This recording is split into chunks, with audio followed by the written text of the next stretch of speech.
This is not Rise of the Runelords, Return of the Runelords. There we go. Excuse me.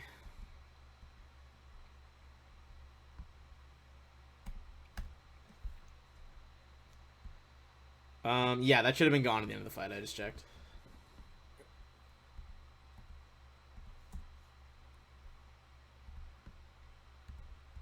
Yeah, because I'm almost at full health. I'm missing like 1 HP, so. Yeah. Well, because you beat this guy pretty quickly, and you managed to like talk your way past the last fight, so like it didn't. You shouldn't be a super large amount down anyway. Yeah, so I also have the 10 HP and shit.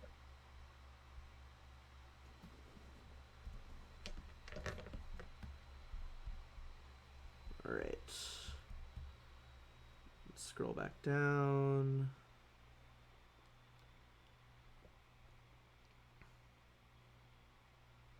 So yeah, just to kind of recap what we did last time, you finished Roderick's Cove or Roderick's Wreck, excuse me, and were able to kill all the monsters that were there, as well as find evidence that some maps might have been attempted to be looked through. Um, Jesus Christ. Sorry, Roll20 has been crashing for me a lot today, so it just crashed again.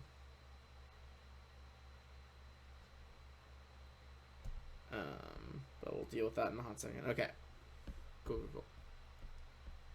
And you found out that the head of like the Order of Resplendence, looks like she took that sword, Barriquette, that belonged to the Runelords, from Roderick's wreck. He was hiding it in his house, in like this like magically sealed box.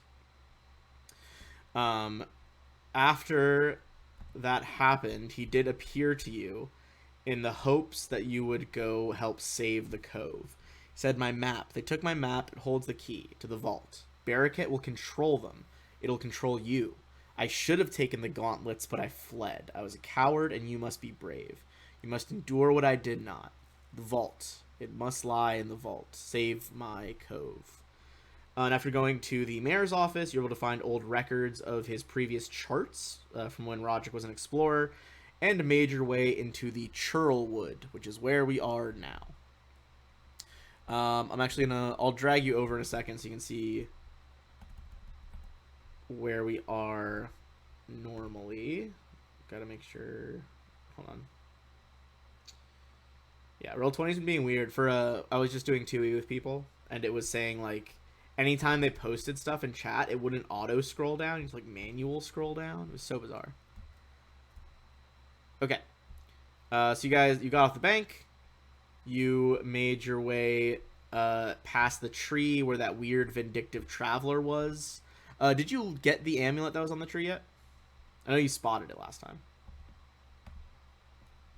I think that was the next move, was to go get that. Okay, so that's where it'll pick up. Just looking at this map, you know that kind of area E is where you suspect the. You know that he marked it on the map as an old stone house. But let's bring us back over to the tree.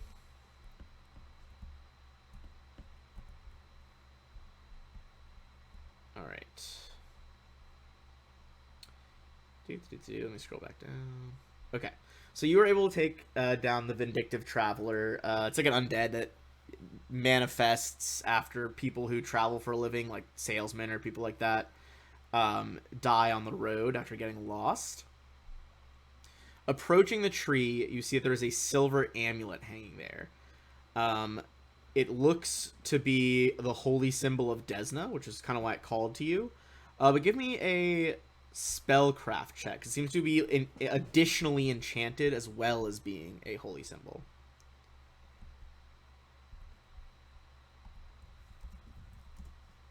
And Yeah, I'd say on a 7, you're not really sure. I'd say at the very least you would know that like it's some kind of beneficial see if I magic. can think about people. I don't know. I can only reroll saving throws. Never mind. Fair enough. Well, I'll have it open in a tab in case you. Well, you know it's beneficial at least. Do you put it on, or do you wait till later?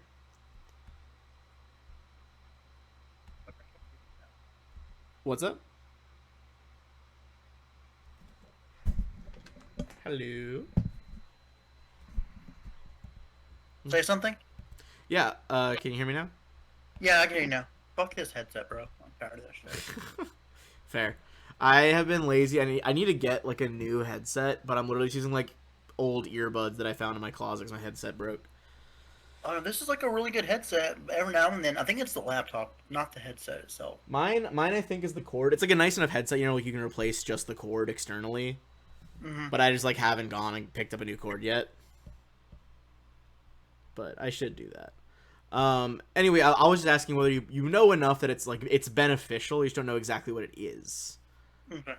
Take Um, it. all right, cool. So you grab that off the tree, and continuing your way down towards the stone house that you've charted. Um, give me a perception check as we're heading closer to the stone house. God, I forgot how beefy my fucking rolls were. Yeah, on this. perception is fucking on point there. Holy shit.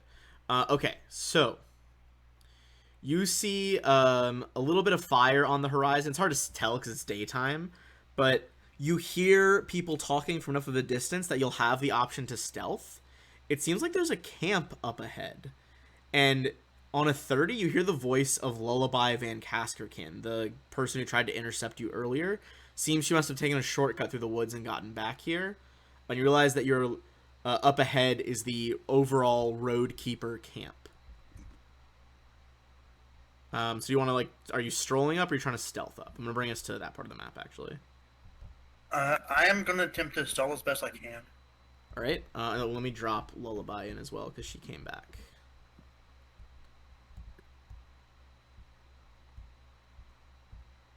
There we go. Stealth. Okay, so I'm gonna make one roll for the normal road keepers, and then I don't know why this guy's like a different color there. And then one for Lullaby. Okay, road keepers. That is a 14. You're good from them. Lullaby, you need her to get a 9 or below on the dice. She got exactly a 9. Holy shit. So you kind of come up behind these wagons that they travel in. The campsite here, it's on this like gentle slope in a hillside clearing. There's a single ancient stone building on this side, and 4 old wagons give the place like some shape to the camp. Okay. Tall grass grows around the wagons. Looks like they haven't been moved in a while. And a wide fire pit sits in the center. A few thick logs placed around it for seats. As you arrive, there are now 5 like regular looking road keepers kind of joking around, lounging, passing around a wineskin. And Lullaby is kind of just chatting with one of them on the side, pretty casually. And you did hear also last time, you overheard her talking to one of her partners. It sounded like she was trying to scam people out of more money than she was supposed to be scamming them. Okay. I think they said, yeah, she was going against Mother Night Thrush, who you don't see anyone that might be that person here at the moment. Okay. So what do you do? How long is it until nightfall? Check my notes here. It's about 3 hours till nightfall. Okay. And they're kind of just basically getting drunk, not doing anything. Pretty much, yeah. I'm gonna attempt to I guess listen to any conversations, for a while. So my plan is to wait until nightfall to kind of make my move. Yep. Makes sense to me. I'll say, yeah. So you kind of like retreat from the camp, on hands and knees a little bit to stay quiet. Yep. And you'll fall back enough that it goes into nighttime. All right. And just checking that. In that case, let me set the lighting settings on the map to nighttime now. Sure. I have a low light. I think I might have dark. check. Let me know if you Actually, do. I think I gave your token dark already, but if I did not, feel free. yeah. And I am gonna put a fire, like the fire in the middle is lighting it up somewhat. Yeah, so I only have low light Oh, that's too much light. as a half elf. If I was human, I would have taken it. Okay, so then you'll be able to see about what it looks like right now, kind of that brightness fading to darkness on either side. Yeah. For what it's worth, they all seem to be humans. So you think they're probably in like even worse shape than you for the lighting. Yeah. Okay. They seem to be like honestly after a couple hours, looks like they're not expecting company. They're getting a bit raucous. Looks like at least a few of them are a bit more drunk than when you left. Um at this point though, after it's been 3 hours, you do see as you sneak back in. Give me yeah, one more stealth check. Fuck. Oh baby, okay. Well, one of two things is gonna happen here. Let me check. Okay, up to you how to react to this, but it looks like the ones over here are about to turn and look at you, and then you tilt your head a second and you see Lullaby is just staring straight at you, and before they turn, she's like, "Boys, what do you think about going out for a hunt tomorrow?" And like calls all their attention to her for a second, and they seem distracted by whatever they heard from you. They have a brief chat. As they're chatting, what do you do? It looks like Lullaby. She kind of like very cautiously makes like a hand sign to you, like a wave. I'm not sure that she knows that I'm there, so I'm gonna creep back into the shadows. All right. As you wait a little bit, up to you what you do. You see kind of her back to the firelight. We'll assume you're like a little bit off the map here, backing away from the carts. Yeah, yeah. Lullaby gets to about the edge of these carts and kind of just looks side to side. Doesn't see you. Her night sight's been messed up by standing too close to the fire, and she's just a regular human. But she's just like, "Hey, you're that you're the guy we saw on the ferry earlier, right? Come on, let me get a word with you." I'm gonna approach cautiously. I'm gonna have like a dagger in my hand. All right, and this is Lullaby for just a refresher. Yeah. Um, she kind of looks at your dagger. She's like, "It's all right.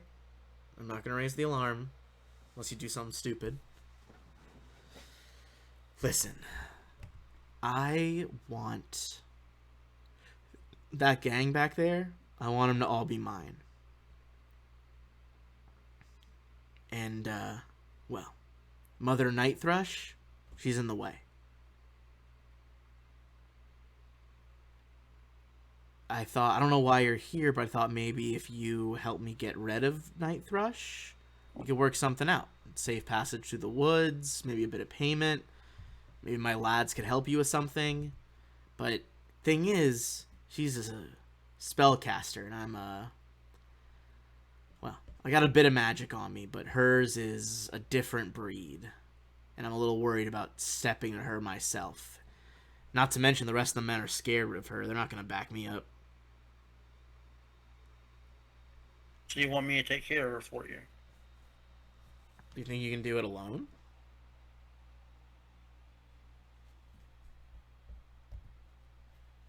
I'd rather not do it alone. Draw spellcasters can be tricky.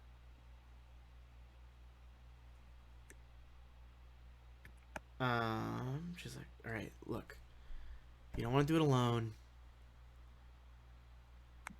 How good at you are you at sneaking around? Well, I saw you, but everyone makes mistakes. I'm decent enough. But I need to be. All right. Look, I'm gotta bring Mother Night Thrush dinner in a minute anyway. I'm gonna get her in there. I'm gonna get her attention so she's looking away from the door. You sneak in after me, and we jump her, alright? We gotta be quick. Because if she calls to the boys, they're probably gonna run in and mess with us. But if we can get her out first, they'll settle down quick order. What do you think? We got a deal? Kind of like jauntily holds out a hand. Benefits both of us, yes. Can I sense motive? Yeah, give me sense motive.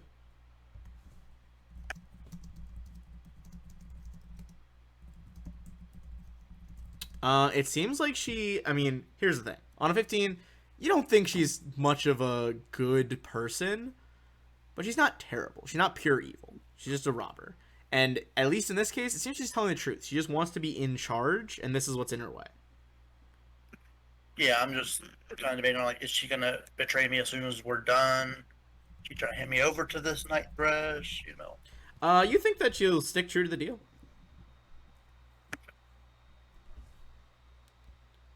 That works for me. Um, Fine, I'll go in after you. All right. Um, she kind of swings by the fire, ladles out a bowl, looks like stew, and walks over to the door, kind of knocking. He's like, "Mother Night Thrush, I'm on my way in." And she kind of just like, pretends she's just looking around casually, but like when her head reaches your location, gives you like a brief nod, like, "All right, here we go." Okay, I'm gonna try to make my way over there, I guess. All right, let me open the doors here. She pushes open this old set of like wooden barn doors that have kind of been affixed here. You see her take a step inside and kind of vanish around the corner. Alright, I'm gonna give it just a second. Try to hear a conversation, and then when I hear like words being uttered, I'm try to go in. Hell yeah. Give me a stealth check. The guys by the fire are getting a big penalty because they're all just looking directly into a massive bonfire. Which is like the hardest shit to look away from. Okay. Alright, so this is going to be Mother Night Thrush. With Lullaby distracting her. Okay, you can make it in. I'm going to put you about... You come through the top of the double doors. Yep. And can make your way into the house. Oh, actually, sorry. It's dark in there. It is lit, though. Mother Night Thrush has torches. So, there you go. Or at least lamps, not actual torches. So you see this woman kind of taking the bowl of stew, just like a plain wooden bowl, from Lullaby.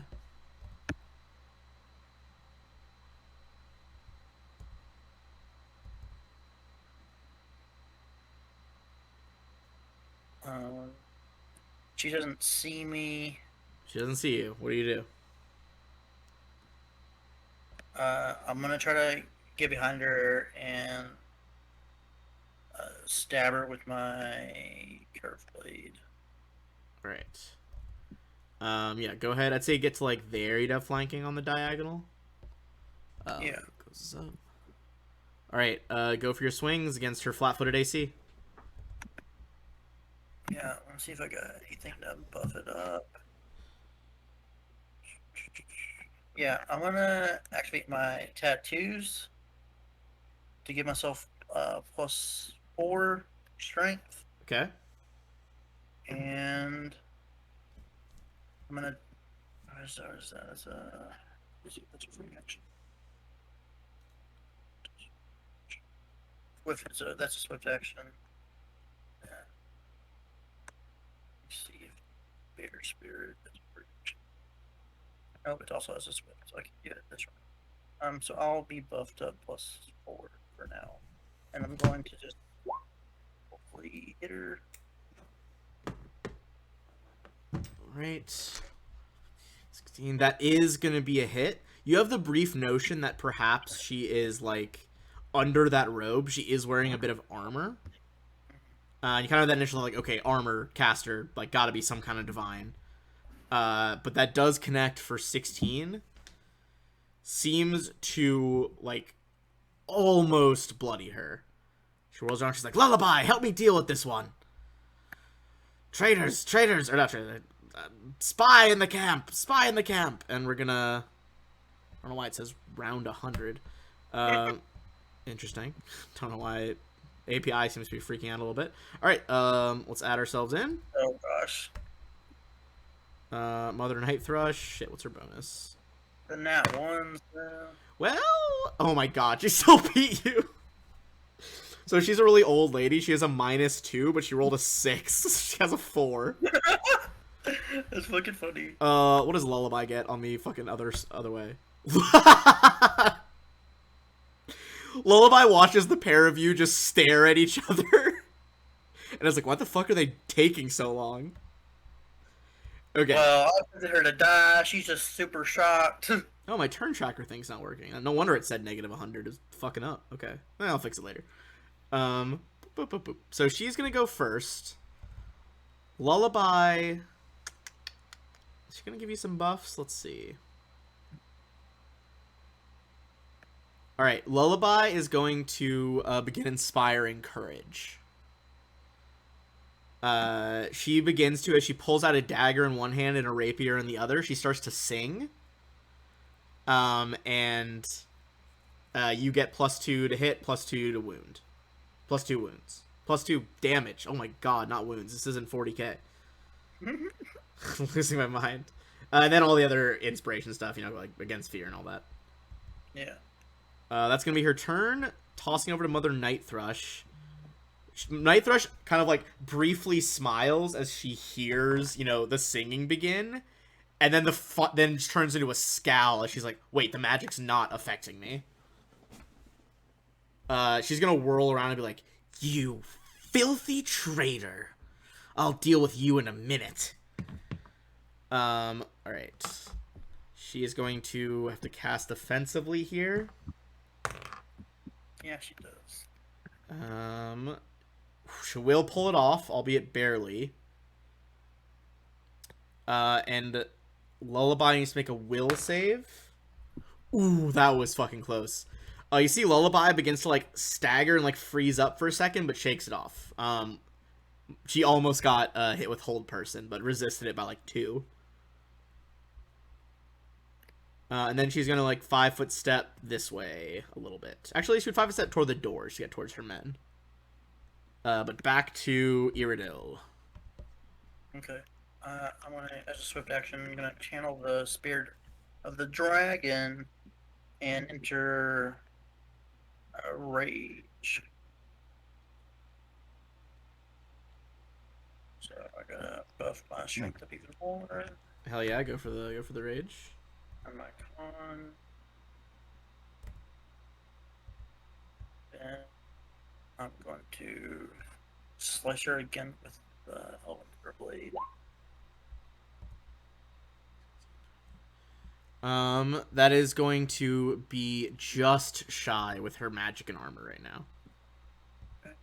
Let me see if I got anything. Oh, and where were you swinging from above? Actually, were you flanking? You could get around her. Oh yeah, I guess I could. Like this? Yeah, it would provoke because you try to like take a stab at you, but I mean she's a caster, so yeah, do with that what you will. All right, does she get a hit with her on a +1 from her swing? No, she got a 10. You're good. Okay. All right. In that case, it's Lullaby again. Lullaby's gonna maintain that song to back. Oh, was yours with the song? Yeah, I added Okay. that on there. Cool. So I didn't add flanking, obviously, but Flanking, yeah, it would have hit. So she is looking below bloodied for sure. Oh wait, that was too much. There we go. And Lullaby, seeing you go for that stab, is going to try to follow your lead. And is going to go in with her... Yeah, with her rapier here. Potential crits. Crits on 18s. Confirms. This is going to be 2d6. Stabs Mother Night Thrush through the robe and through the armor. She's beginning to look pretty bad. Alright. And this is the top of the turn. So the road keepers are going to roll in as well. Okay. So they should have actually gone first. That was my bad. Alright, the road keepers hear the ruckus. They're going to start piling in here.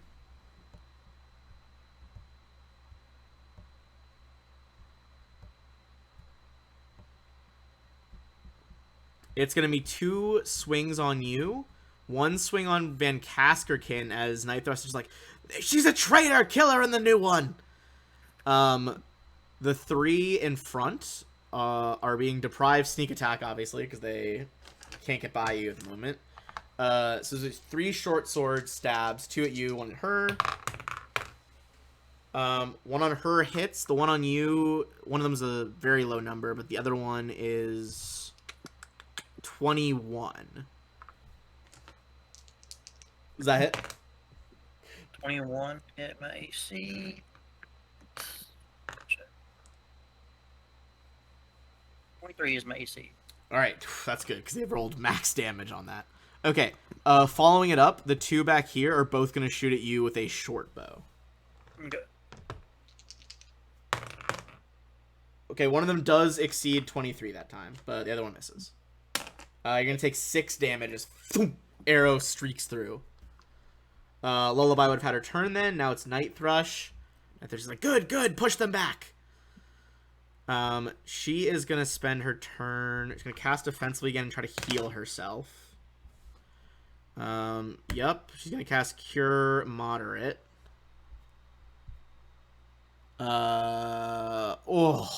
Wait, no, that's not the right one. It's 2D. Oh, okay. She does heal for a fair amount.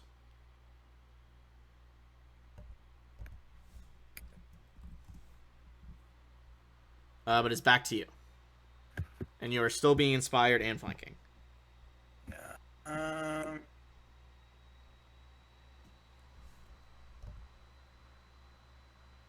Okay. So I'm gonna spend the spell point to transform into bear form or dragon form. Dragon form.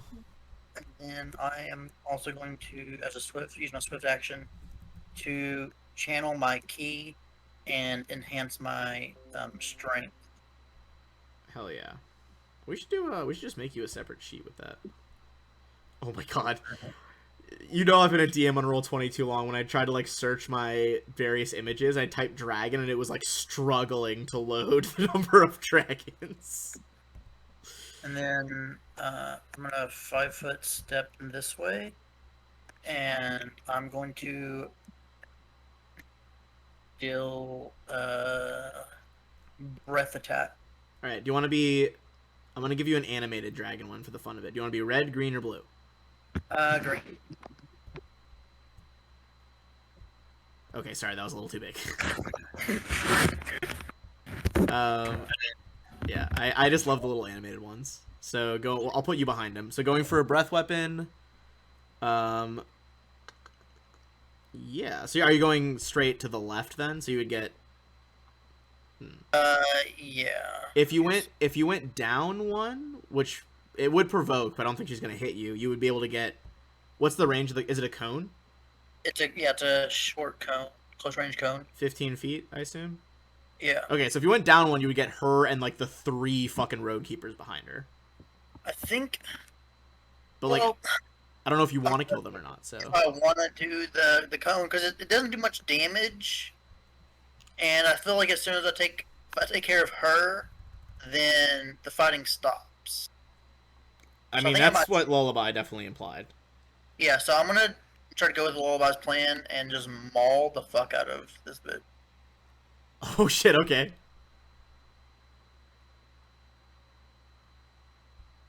Hello? And see your attacks. Okay, so we had this is on all on Mother Night Thrush, right? Yeah. Hit, and hit. Ooh, that might be absolutely devastating. Let's see.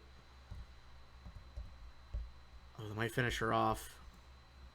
Yeah, as you leap forward, biting, you like latch onto her upper arm and then just savage her with the claws. Mother Night Thrush goes down. And Lullaby kind of stops singing. She's like, all of you, calm down, calm down. I know you're scared of her, but she's gone. And the men kind of like blink in surprise that like anyone took down Mother Night Thrush and like take a step back. Lullaby kind of like waves you outside with her, although I guess you're still in dragon form. Yeah, so when I'm in the form, I don't understand anything but my own language. So I technically only understand bear. but I'm still like I still remain intelligent. So however that plays out, I guess I'll go outside. I'm only gonna last for a couple rounds in this form.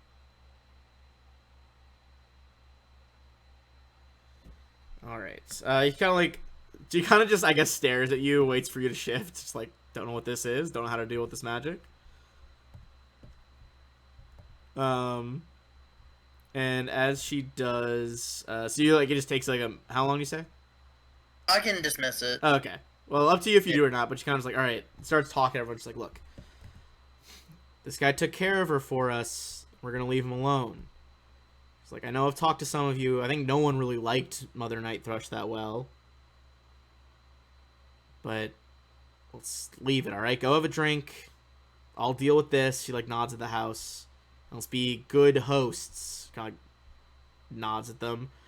Uh, and just like very jauntily like touches her cap to all of them and like tilts it toward them.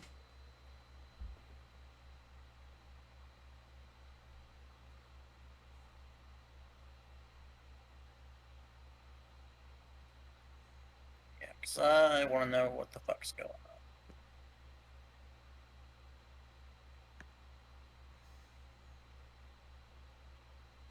All right.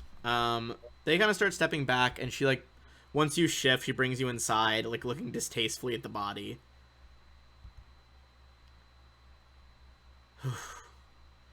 All right. You all right? I know that was. I think I can heal you a bit if you need me to. I'd appreciate that. Yes. All right. So I'll hit you with a Secure Light. Shields you for 8. So back to max.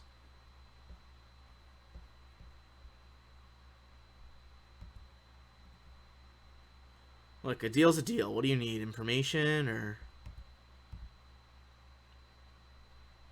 I said I'd do whatever I could, and I plan to stand by it. Yeah, I could use some information. I'm looking for a house of stone.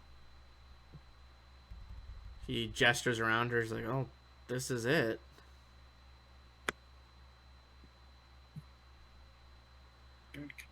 Listen, Uh, why do you need to find this place? to stop a great evil.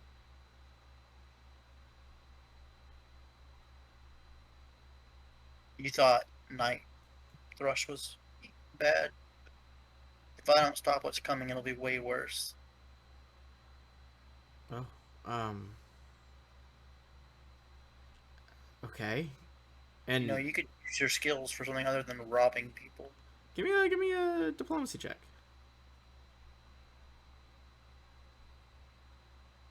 What's diplomacy? She kind of like smiles and is like, "Look, the robber life is the one for me right now, and I'm okay with that."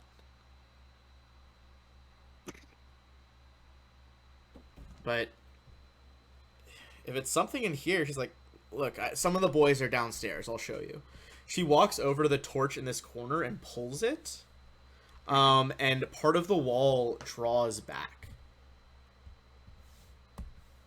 Clever. Look, there's a staircase down here, leads down into these weird old rooms. We try not to do too much down there. But look, you can either go through this way. There's a couple more of my gang members down there, and hopefully they're all on my side, but you never know. You can get in through the goblin den, which you had heard there's rumors of one in the woods, but you have to fight your way through them. I don't feel like fighting goblins. I think I'll go this way. But before that, maybe we should split this loot as I walk over to the body. All right, let's see what Mother Night Thrush had on her. Um, okay, so first of all, her dagger is a masterwork cold iron dagger, which is pretty solid.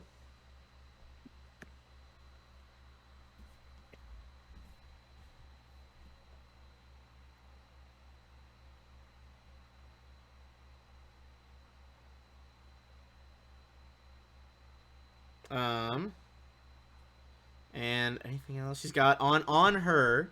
She has, ooh, a lot. Okay. I'll just copy all this in because she'd be able to tell you what it was. Yeah. She has all of this, and then also a wand of cure light wounds with 29 charges left. I don't even know if I can use the wand really, because of the way that the spells and spheres work. That's true. You can still sell it for a decent amount. Well, I have ways to heal myself, so I'm not too worried about the wand. Yeah. What's up? I'll probably ask her what she wants of the loot.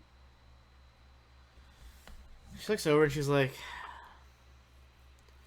I mean, I know that amulet kept her alive for a while. If you don't mind, I would take that.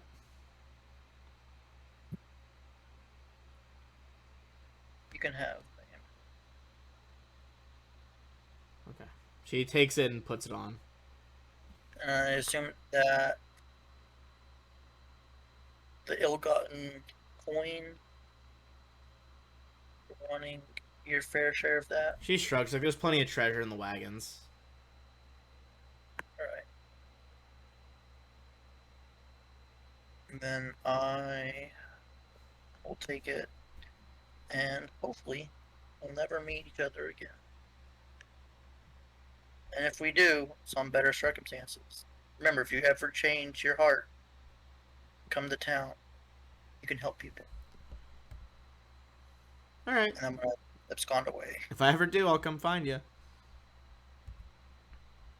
All right. So you make your way to the stairs. Let me drag you to a different part of the map really quick. Need the chain shirt? Yeah, because I have to be naked. My class. Yeah, I don't think the chain shirt's worth anything for you. But I can use the money, obviously, and take the dagger. Never know when you need cold iron.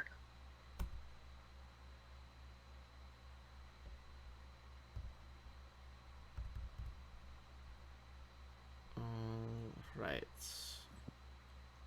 I did think about just fucking betraying her and killing everybody. There we go. Up here.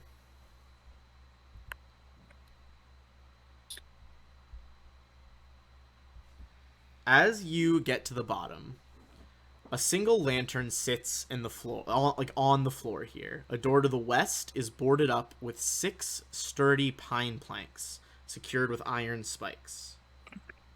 An empty silver saucer sits in front of the door, accompanied by a few breadcrumbs, and an arched opening leads to the south. What do you do? Breadcrumbs? Yeah, the plate's got breadcrumbs in it.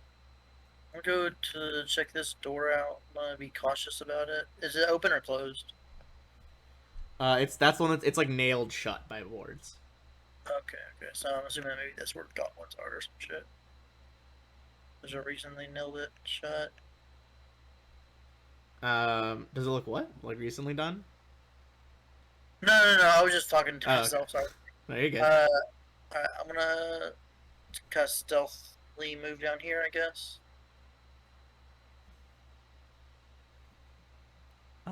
Okay. Moving into the next room. Yep. Okay. This 30-foot long colonnade has seen better days, but is in surprisingly good condition. There's a few cracks among the marble floors and walls, yet the 6 smooth columns that hold up the ceiling are in immaculate position. Up ahead, you see should be more stairs sloping down into another room. You can just make them out from there. I can make out what from there? Sorry. There's like another set of like wide stairs headed down.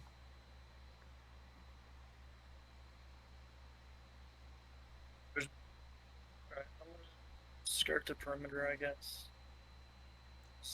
Because you said the stairs over here, right? So. Yes. Oh, I can go on the wall. Yeah, you put yourself in the wall. I don't know why is it weird like that? Hold on. I feel like the dynamic lighting is messed up in one corner.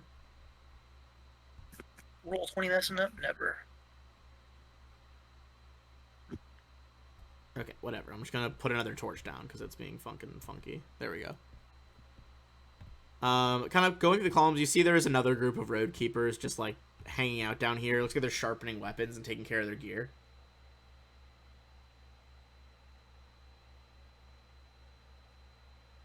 Okay. And they're just hanging out? What are they doing? Just hanging out. Just looks like they're kind of sharp. Like one of them's like sharpening a sword. One's like fletching new arrows. One of them's like sewing a slash that's like through his leather jacket. Okay. Just stand on the stairs all cool like while until they notice me. That's okay. If you want them not to notice you, it'd be a stealth check. And then I want them to notice me. Okay. One of them kind of like surges to their feet. Whoa! What the fuck? Who's that? Who are you? I'm gonna give them a wave. Lullaby sent me. She needs you upstairs. There's a change in management. What do you mean a change in management? That old hag is dead. And I'm gonna pull out her dagger as proof and her spell pouch. See? Oh. All right, give me a. I'm gonna say give me a diplomacy with a +6.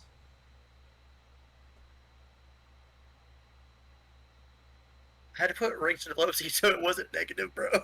I mean, it's fair. They're like, oh shit, she's finally dead. Thought that would never happen while we were still alive. All right, look, we should go check in with Lullaby. I don't know. It kind of turns out like one of you go downstairs with him and make sure the boys downstairs don't jump him right away. All right. So a few of them head out. I'm gonna copy you in one of these guys and move them down.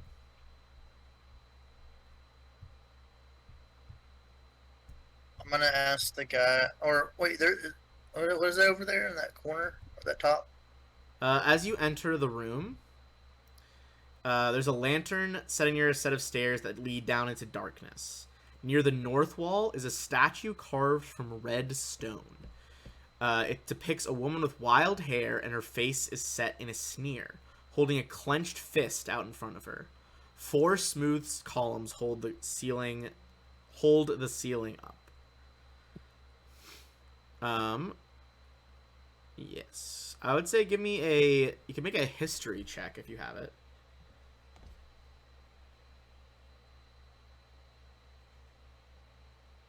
I have history, yes. You're not quite sure who it's representing. It's definitely like an extremely old statue. Like this is someone who has not been alive for a long time. Okay. Let me see. I'm gonna ask the guy that's with me. Who what the statue is of? Who this is? Fuck if I know. We just call her the redhead.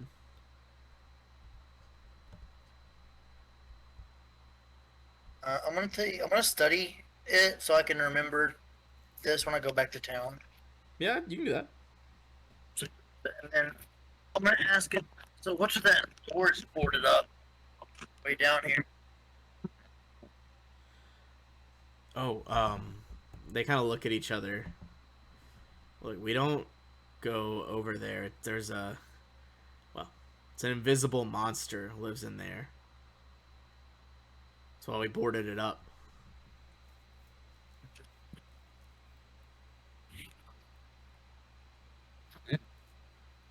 Thanks. As long as it stays shut, we're safe, but I wouldn't go in there. I'll be careful not to. If you could show me the way, please.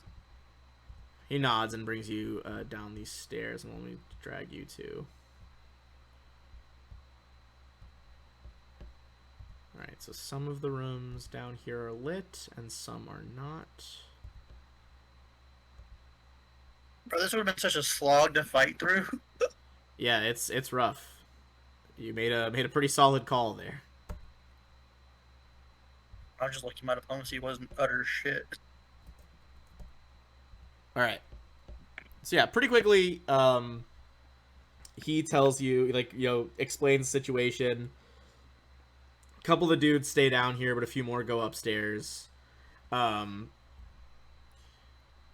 yeah, we'll toss a couple more upstairs. He'll leave you alone down here. You can tell that, like, this is it's gonna be dark in here. There's some torches that they've put out, but not a lot. And I'll read you the description of exactly the room you're looking at right now. Okay. Um, I have a torch myself. So. Okay, I can set. I'll make it so you're emanating the light in a second. Then. Where's my map that I wanted?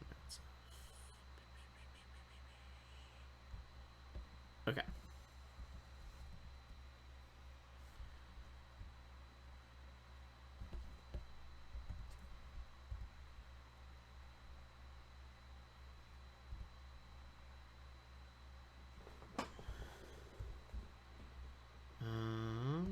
There it is. That's my note that I wanted. All right. The 3 marble columns again support the roof of this room, but a 4th one has tumbled into an ancient-looking collapse in the southeast corner, partially blocking a cave-like chamber to the east. And then, do you go through the door up there? Yeah, since that way is gone. Okay. So let me scroll up here a little bit. Oh, let me remove turn order. We don't need that anymore. Sorry. You can see it looks like there's more road keepers over to your left.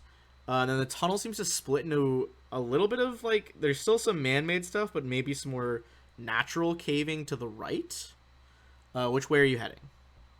I'm gonna go left, I guess. Okay. Some.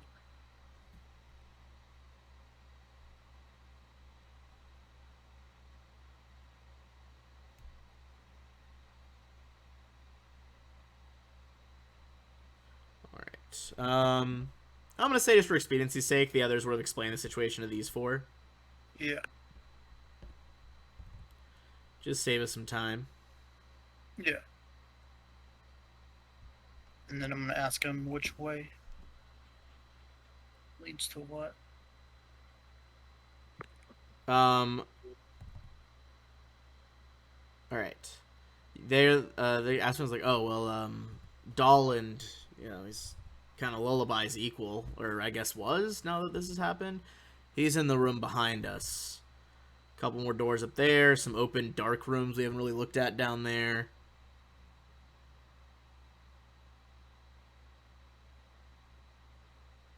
Yeah. What are we looking for down here? The key? Try to find gauntlets. Yeah, gauntlets. I'm gonna ask him. You haven't seen these strange looking gauntlets, have you? No, can't say that I have. I know, Dolan's in there trying to open this crazy looking old magic lock.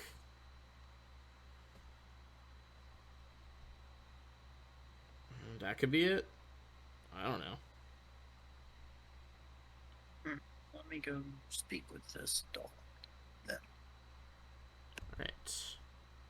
Alright. They'll open the door for you. Let me remove this. And, oh, yeah, Dolan is actually... He should be emitting light because he put the light cantrip on himself.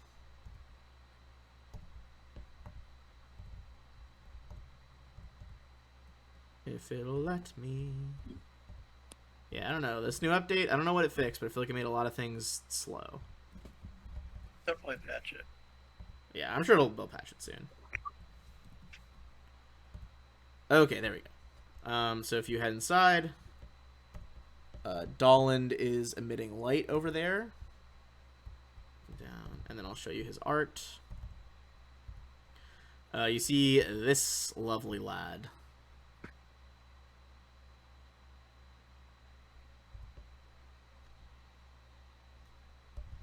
He looks completely engrossed in what he's doing. I'm going to read the description of this room.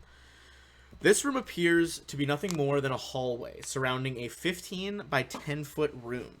Double doors exit to the east, and a single door allows passage to the north. The western reaches are choked with rubble. A large stone door to the south of the central section bears a carving of a 7-pointed star. 7 round knobs, each etched with their own runes, protrude from a point of the central star's shape. You see the stone in here is like immaculate. It doesn't even look dusty after all these years. And you see that this dwarf is currently trying to, he's like turning the various knobs and kind of just like cursing as he tries to figure out how to open this. Do, do, do, do.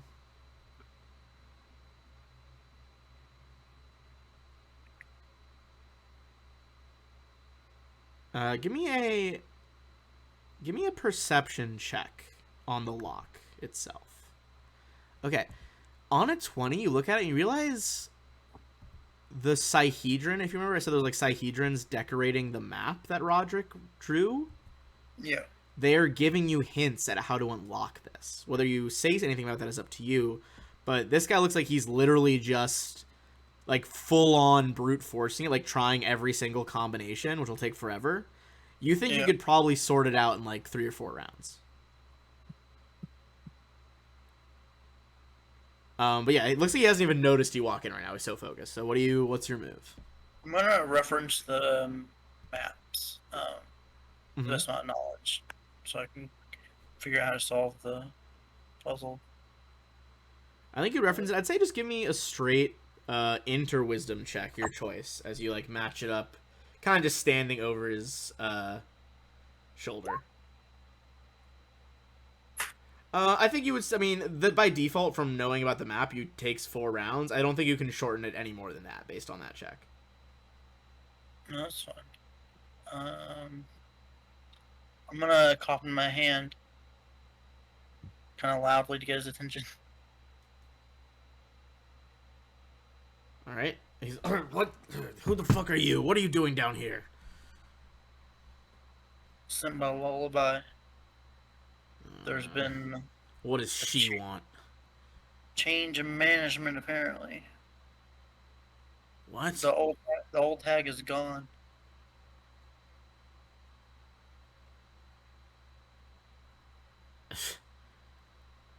Oh, that's crazy. What? Lullaby taking command up there? Attempting to, yes. That's fucking bullshit. It should be me. Well, it just happened, so may be able to persuade some people. Once I get out whatever's in here, then I'll be able to use it for the good of the group. May I take a look? Yeah, but there's 7 different moving parts and there's 71,000 permutations. So you're not gonna get it. He steps to the side. And what do I do? Do I get it? You take about 4 rounds, so like 24 seconds or so. And there's like a chunk. The knobs recede into the Sihedron. And then just like the whole thing spins on its axis. And the door swings open. He's like, how the fuck did you do that? That doesn't make any sense. What?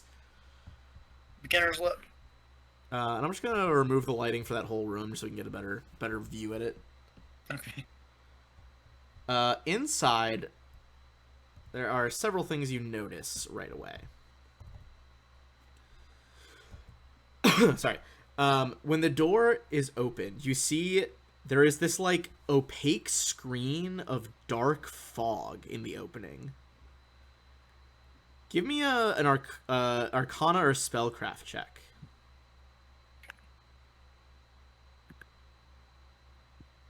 It's all the same. Okay.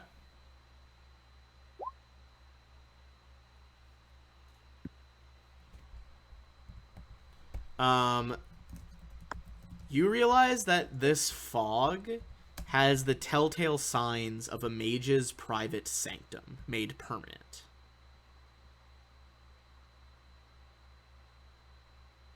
Some high level magic we're dealing with. Yeah. Basically, like once you're inside, you'll be able to go in and see everything, but like until you're in there, Nothing, not dark vision, divination spells, nothing's gonna see through that.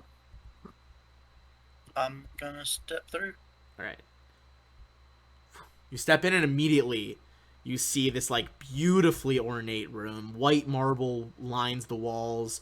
Its face has been carved with like spiraling lines of these softly glowing, very spiky looking runes. The chamber's floor and ceiling are also adorned with yet more ominous runes. Then, in the center, on a small pillar, there is an elegant but empty sword display made of redwood, while an iron chest sits against the wall to the west.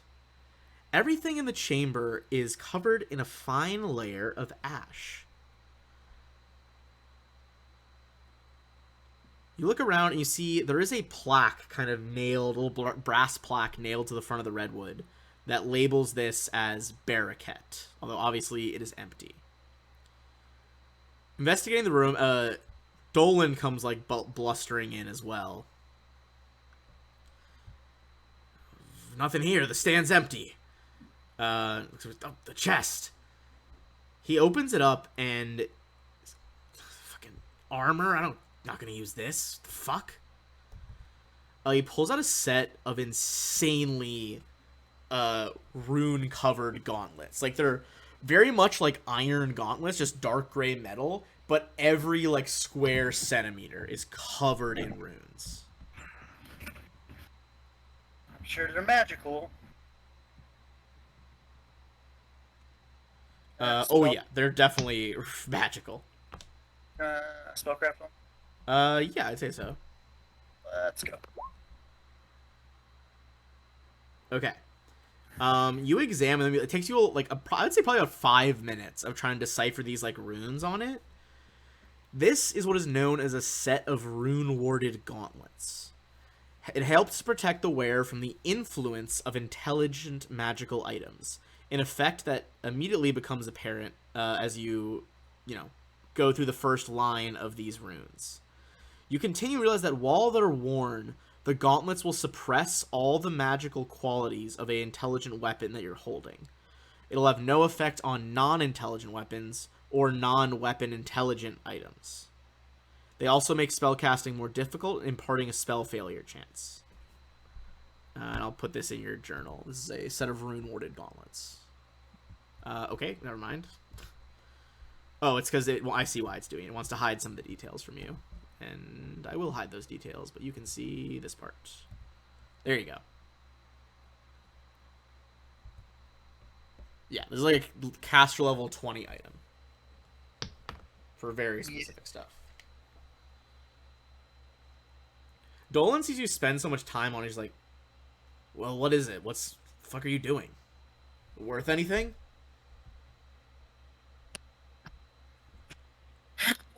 It's very specific. It only has effect with items that are intelligent, specifically weapons. You wouldn't happen to have an intelligent weapon, would you? What? It's like a weapon that can talk? No. I don't have anything like that. I've never encountered one myself, but apparently these allow you to wield it without it becoming an issue. Okay, that seems largely useless to me. I don't really know what to do with that.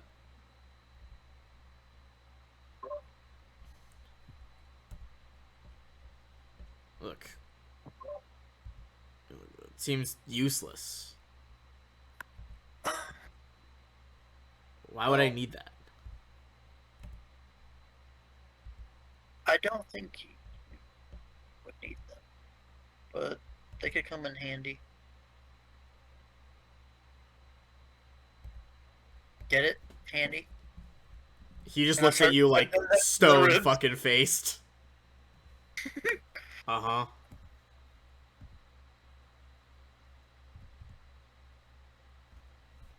And he's like, whatever. I'm gonna go check on Van Kaskerkin.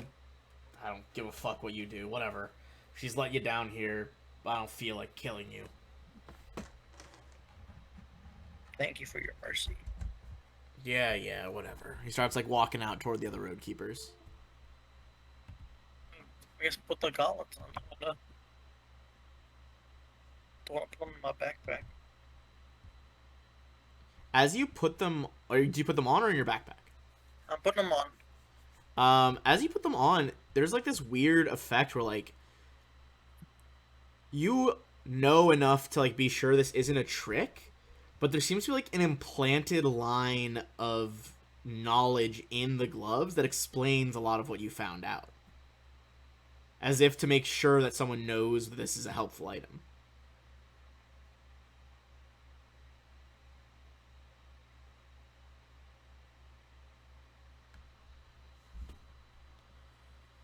There's still other rooms in here. What do you do? And are Uh, you lighting a torch on yourself, by the way? yeah, yeah, yeah. Okay, let me give you some bright light then. Uh, you said there are other like rooms in this sanctum, right? Yeah. There's another Yeah. door leading up that's closed. They told you there were some open rooms downstairs they hadn't explored. Yeah, I'll go ahead and I'll explore in the sanctum before I leave it. I guess. I'd say give me one last perception check in here. Trying to take a 20. Uh, yeah, I'd say you take a 20. Yeah, so that's a 36. Does not seem like there's anything else to be gleaned here.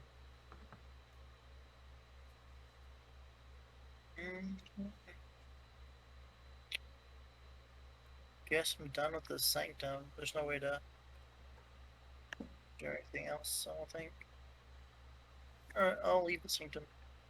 Alright. You leave the sanctum.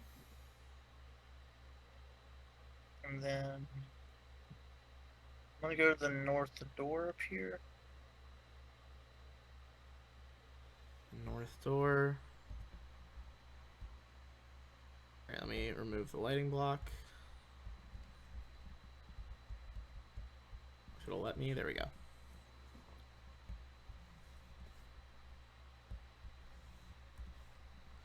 As you go through, there's a landfall on the, or like a rock slide to your left, and the tunnel continues up towards your right, where there's another open door. Alright, I'm gonna go into the hallway first. Or no, it's open, right? So I'll take a peek in. All right.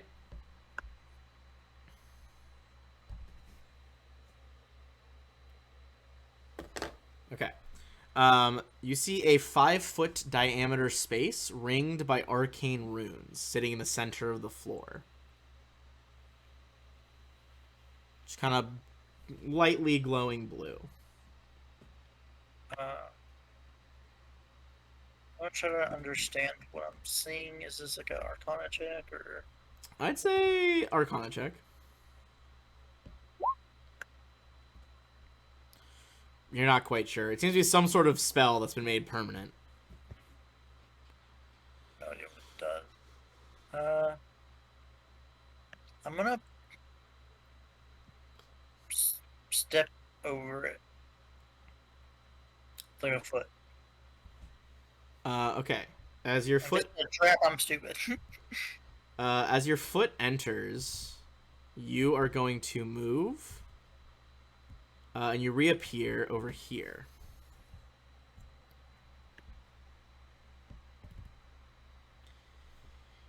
You find yourself in a small, what looks like meeting room. There's chairs on both sides and a very exhausted-looking goblin. And the whole area is divided by what looks like a shimmering barrier of force magic down the center. Longshanks, what are you doing in here?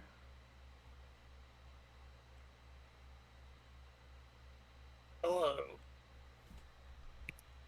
long-eared friend. I'm not any friend of a Longshanks, but how'd you get in? I have my means, and you? How did you become here? I stepped in the circle.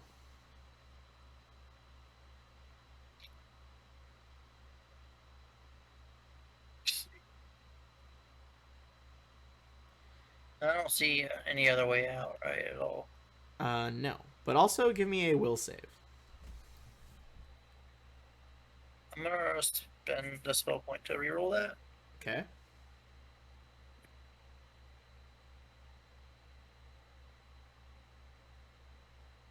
All right, 21. You are fine. Give me an Arcana check. See if you know what spell effect was in this room.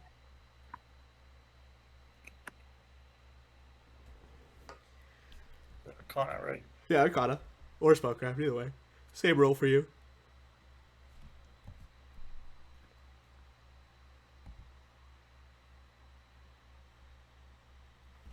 All right. You think that this room is subject to a Zone of Truth spell?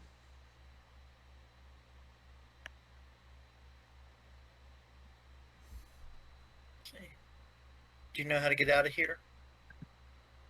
No, Munkle's been trapped for at least 3 days. I don't know in here.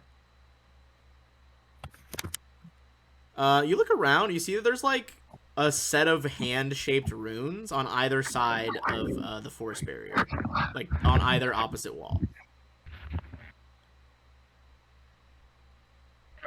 Press my hand to my side. You touch your hand to your side and you reappear back in the other room.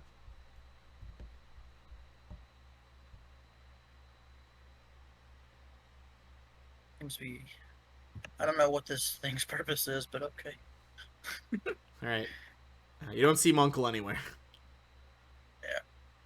I'm gonna step back in there just to surprise him. Ah! I thought the world ate you. It did, but it stepped back out. Don't taste well. That's scary. Do you want out of here? What? Of course I want out of here. Yes, yes, yes, yes, yes. What's it worth to you? Your freedom.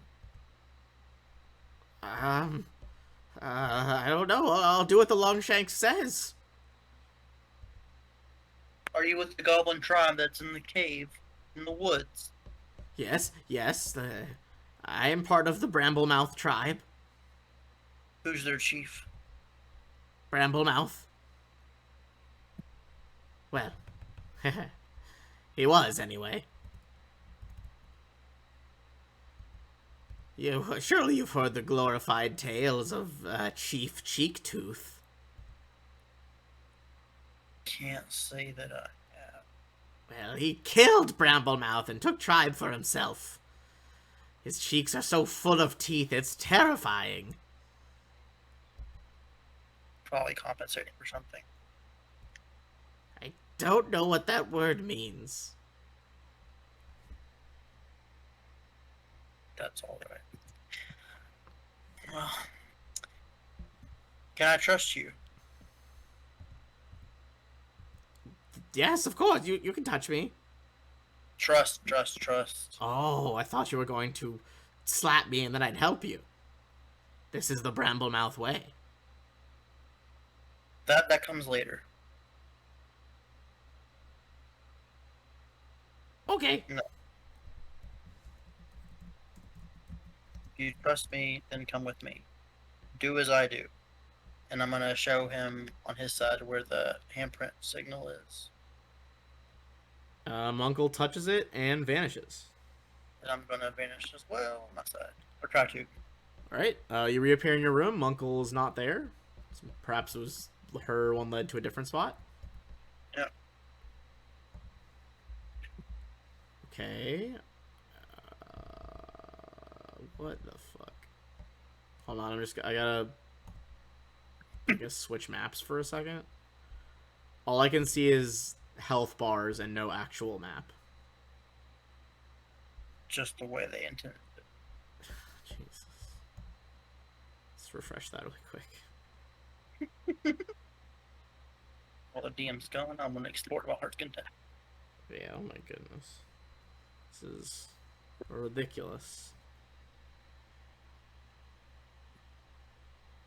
Roll 20. Why you gotta do that? Why you gotta be silly? Okay, it's loading back in. Everyone loves updates. Alright,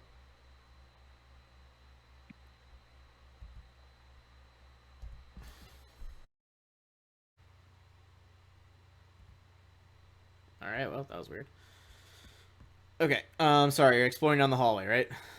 Yep. Excellent. So going past these boys, just gonna try to drag you. Yep. Looking down the hall over here. Hold on, too far. Right here. Yeah. That would that's Um, zoom. you can see there's one opening right ahead of you, and just barely see looks like there's another one at the other end of the hall. Okay. I'll check out the closest opening first. Okay.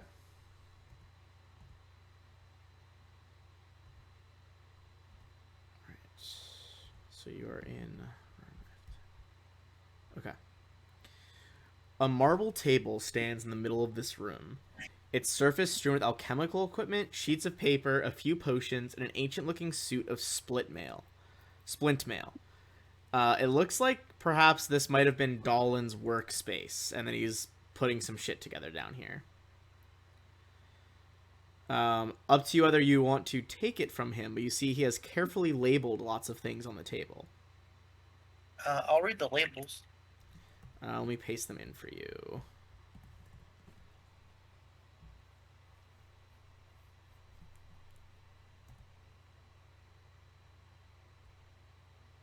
It's a lot of potions. That is a lot of potions. I could use those potions.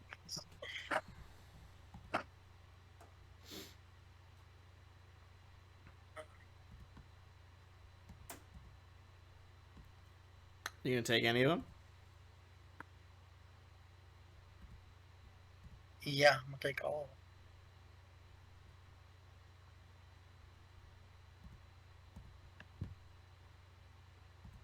All right. Take all the potions. Copy that over to the notes, I guess, for now. Hell yeah.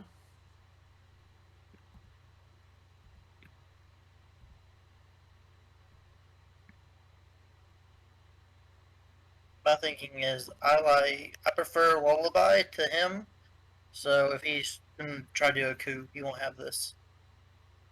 And it helps me, so fuck him. All right. This +1 split mail, you said that's old though, right? It looks old, but it looks like it's like been mostly repaired at this point. I don't think it's even worth it.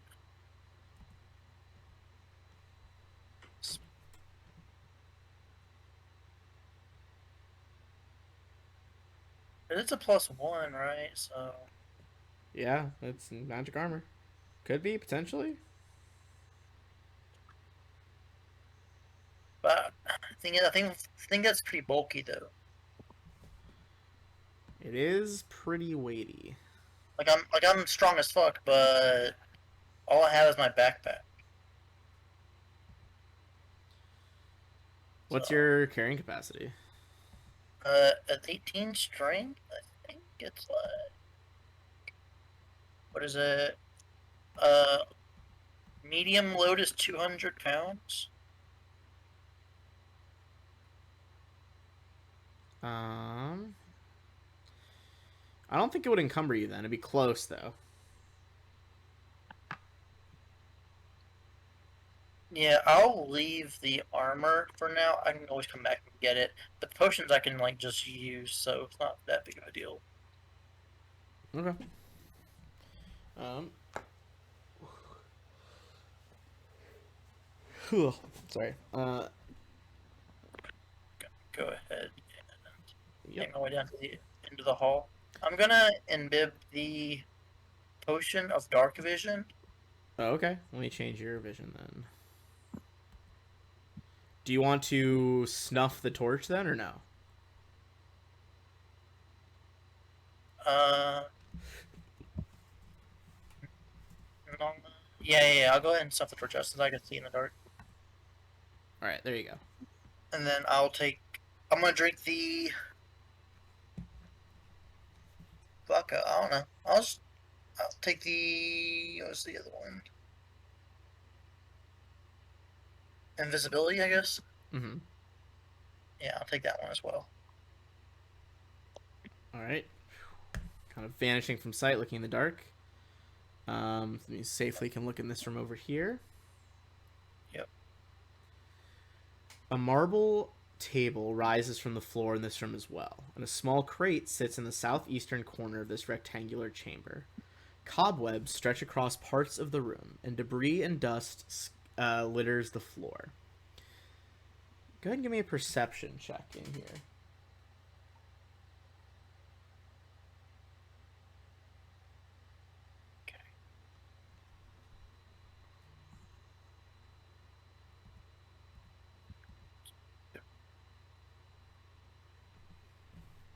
All right, 31.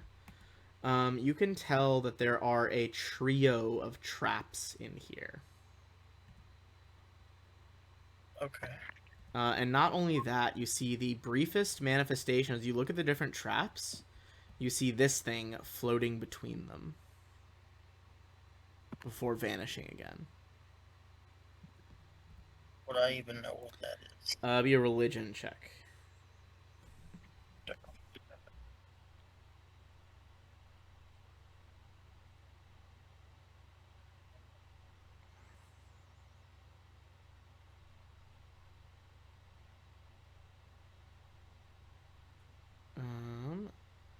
Let's see, 16. You would know that this is something called a gear ghost. Usually manifested from like the leftovers of mechanical parts in like abandoned workshops. Okay.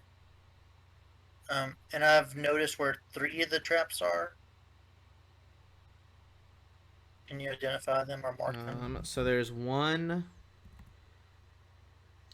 I'll stick right here. I Yeah. guess. So there's one on the table.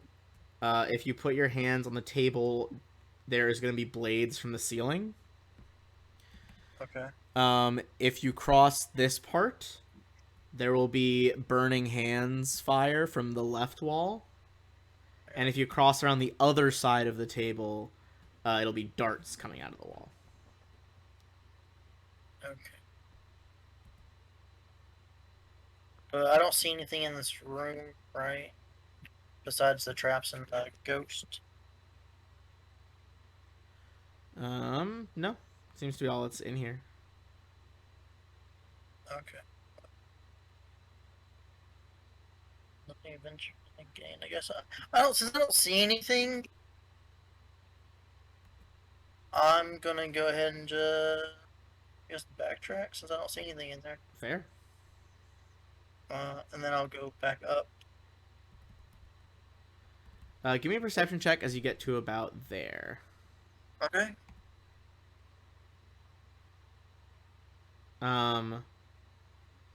You hear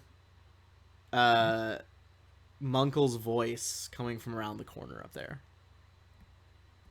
Seems like she's whispering to somebody else. Okay. I'm gonna try to make my way up there towards her. Okay. Yes.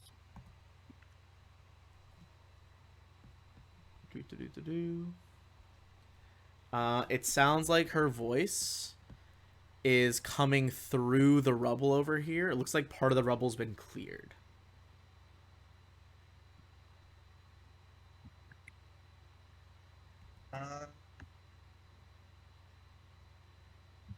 Do I hear her say anything else now? You can be like, right, if we get through, there's more people over there. There's Longshanks. I saw them.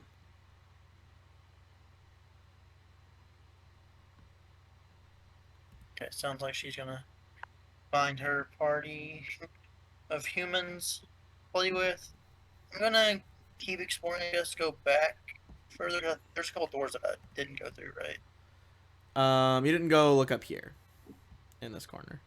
Yeah, take me there. All right. I have to zoom out to see that shit. That's fine. I'll drag you. Over there. I didn't go south or to that through here. There's a door right next to you there that you can go through. I'll go ahead and open the door. You can see the gear ghost is hiding in there. It doesn't look like it can see invisibility, so it does not see you. Additionally, in this room, The north wall seems to have suffered a recent collapse, leaving open bedrock where a northern wall once was. 4 thick columns stretch up to support the ceiling 15 feet above, likely preventing the collapse from being even larger. Up ahead, you see the Gear Ghost. You also see like a weird shrine. It looks like maybe one of the road keepers was buried here or something. Like their stuff was left on top. You see, there's like a cloak, a ring, some like belt pouches. Seems like the ghost of the Gear Ghost kind of hovering around it. Look at the items, see if they're of value. Yeah. 2 look magical. If you want to make a spellcraft check. Yeah, I mean, give you 1 check or 2. We'll just do 1. Make it quick. Okay. They're both like first level items, so that's fine. It is a ring of feather falling and boots of elven kind. I'll take both of those. The cloak and belt pouch seem to just be like regular like leather and cloth. I got you. So I will wear those. You said boots of elven kind. And a ring of feather falling.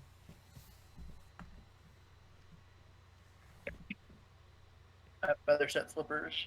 So.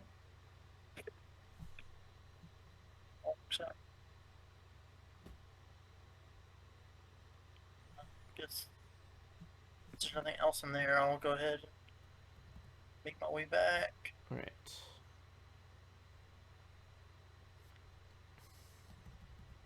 Where's like a south thing I didn't go through, right? No, it's just like an open cave over here. Okay. You do hear as you exit the other room. You can hear the clatter of weapons.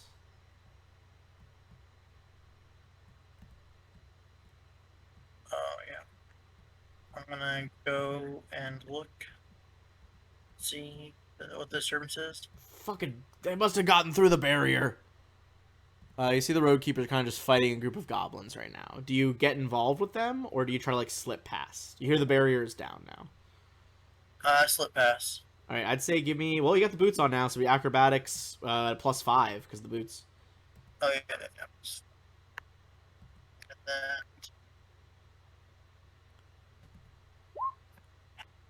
Oh yeah, there you go. It's kind of like bounce off the walls back and forth and get by. Let me remove the lighting barrier because it's no longer here. All right, you can see it up ahead over there. Give me a perception check as you start to advance into this new section. okay. Almost perfect. Okay.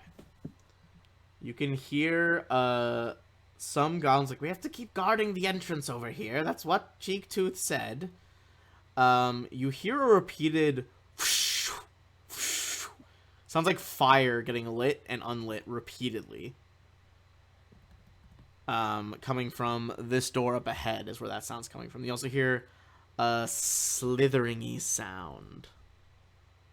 Okay, I'm gonna make my way in. Alright. Give me a stealth check. You are still visible and moving, so +20. So 36, I think. Okay. So, you are in kind of a central chamber here. There's a door coming off this way, a stone wall over here. See stairs over this way. Look like they've been crumbled and perhaps blocked off. But you see there is a creature there. Give me a, I'd say, knowledge nature check. And I'll make the picture bigger because there's no actual handout.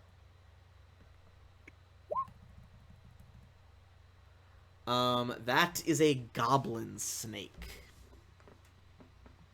Okay. Goblin snakes are pretty fucking cruel. It's like a gray, lipless goblin head with serpent fangs atop this like long green body. Sometimes they meet up with goblin tribes and stay there. They like to sometimes pretend that they're Nagas, even though they are not. You would know a lot of, despite not being Nagas, a lot of them are casters though. I just seen the most adorable picture of a goblin snake, bro. Oh, shit, now I gotta see it. Hold on. Fucking send it to me. I must enjoy. Check this. They make them sound so gross. I'm curious what the cute picture would be.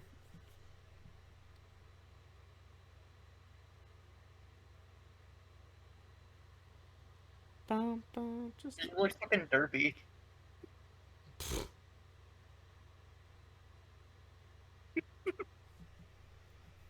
very excited. Where did you post it?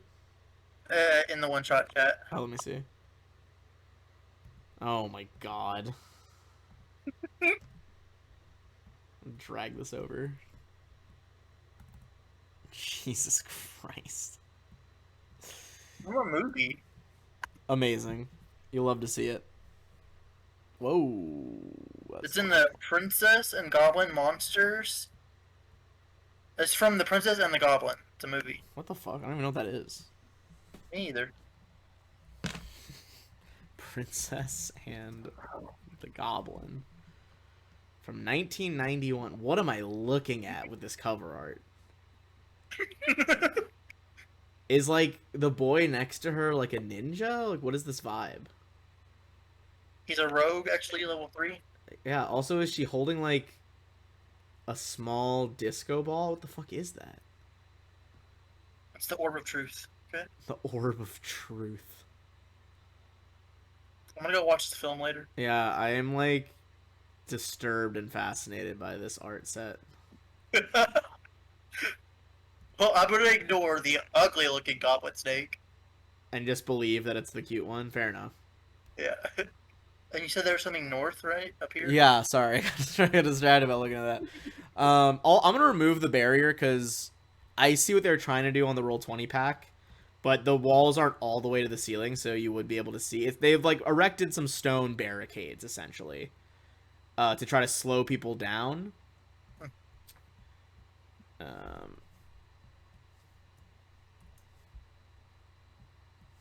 Looks like this, like, leads out, or at least into a different part of this cave complex.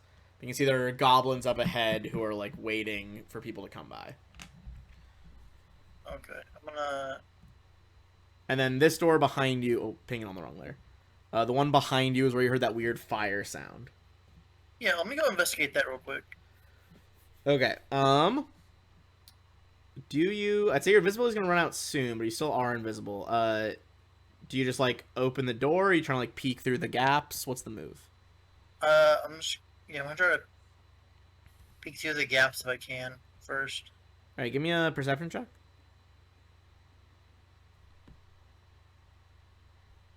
Alright, 33. Okay, I'm gonna move it to the side then. You see a goblin igniting and then putting out a fire sword over and over again. You're judging by his cheeks full of teeth. You're pretty confident this is Chief Cheek Tooth. Looks like he has, like, nailed extra teeth to his mouth. So goblins would do. Yeah. And he's just kind of, like, saying the activation word over and over again. Okay. So I'm gonna get in there. Before I open the door, I guess I'm gonna take some potions. I'm gonna take all the potions. All the potions. I'm gonna do. Which ones do I have? I'm gonna take Bark Skin, Bull Strength, Cat's Grace. Okay. Getting all the buffs. Yeah, I don't even know what most of those do. Well, I know what Cat's Grace and Bull Strength do. I guess I don't know what Bark Skin does. I don't ever use it. Bark Skin, I think it's just like a +4 to natural armor.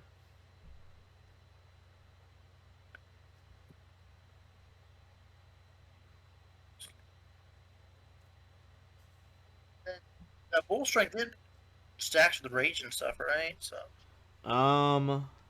I believe so. What is the type of bonus of rage? Rage is a morale bonus, and Bull Strength is that, right? I think they're both morale, but I could be wrong. I'm checking Bull Strength right now. Oh no, it's enhancement. Yeah, so they would stack. Okay, so And Barkskin it says only gives it +2 Oh, on okay. It enhancement. might be like the better version in the video game gives +4. Is what I was thinking of. So I'll get 2 natural armor temporarily. Alright, that's a lot of buffs. Yeah. I feel like you probably have time to like do all the buffs and then just appear in his doorway, like ripped his shit. Yeah. Well, I was gonna try to hopefully get an attack on him, but if I can't get an attack, it's fine. I think he probably would appear just because he's so fucking Yeah. like that's so many buffs all at once, and you already were walking around for a while. Yeah. And then I'm gonna channel the bear dragon spirit Yep. and go into bear form as I knock the door down. All right. Boom. Knock the door in. All this. Draws his fire sword. He goes, "Cecilak to me." The snake's name is Cecilak. 4 from rage, 4 from bull strength, 4 from tattoos, 4 from key. Okay. And then I get additional 4 from, or is it 2 from bull strength? Um, I need to double check. I think it's 4. Yeah. Okay, so it's also 4 the dex from Cat's Grace. So all I have left is the fire breath, protection from arrows, reduce person, and the scroll on the suit armor. I didn't like having all those potions anyways.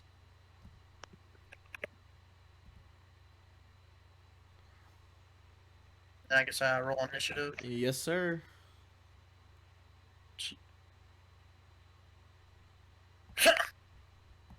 Double that one initiative. That is actually wild. But I'm in my bargain form. You want to throw that? All right. Yeah. Let me get the dragon sprite out. I'll find one that I like eventually. That's fair. Marion.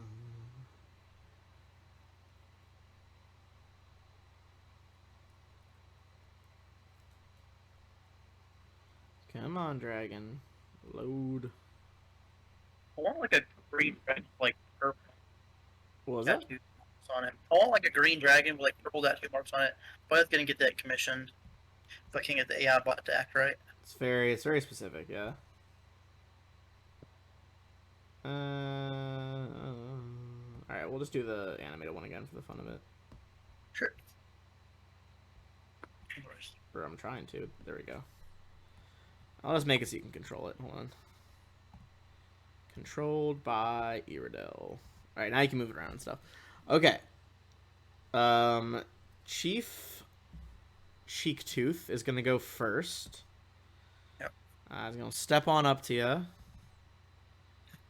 And what shall he do first? He is going to attempt a touch attack and cast a spell on you. That is 24 against touch AC. I'm pretty sure it probably does it. Let me see. With that additional. Oh, actually, I think natural armor goes to touch. So. Thing is, I already have 2 flat natural armor, so I don't know if it'll stack or not. I think natural armor always stacks.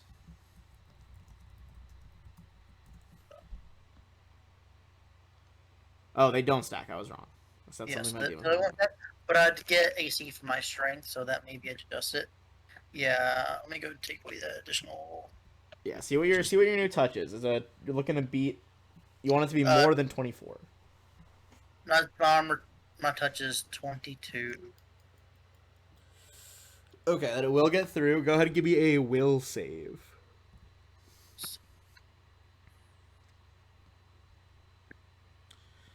All right. He chants like, "Lord Zarangel, curse this mongrel beast! And he's going to bestow a curse on you. 50% chance right now that you just do nothing on your turn. But that is his full turn. Next is Seselek. What is Seselek gonna do?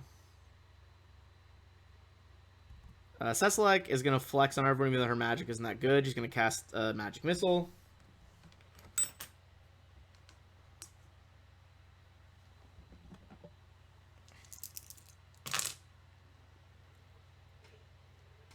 I'm gonna take 6 damage total. That was pretty bad. All right, and then it is back to you. Roll a d100. Oops, It's close to a d100. Do you want to roll it again? Okay. Um. Yes, I think we'll say lows is good. Highs is bad. So you can take an action. All right. I'm gonna just try to maul Chief. Force of habit from other games. Do well. Okay. There's no way for me to get like around him, is there? Oh, I'd say so. Make an acrobatics check. I mean, he's a fucking goblin. Like he's 2 feet tall. Yeah. Well, I'm gonna hit him first, and then I'll move. Okay. Yeah, I'm just gonna full round action. Just full back.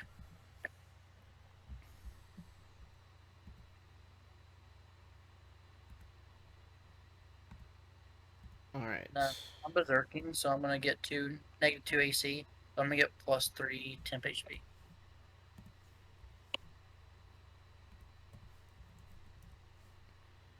All right. Temp HP, and then it's gonna be, let's see, 34, 22, 36. All right, Chief Cheektooth looks like he is on his last fucking legs. Goes instantly to red. I can't fast step in though. I'd say you still need an acrobatics check to get in there somewhere. Yeah, so.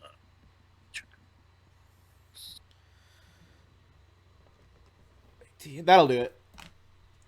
19 will indeed do it. Myself. That. Yep. There you go. Now I can see. All right. Back to Cheektooth. He is now going to light up his crazy fire sword. It's a dog slicer and take a swing at you. And that is for sure a miss. And back to Seselek, who's gonna.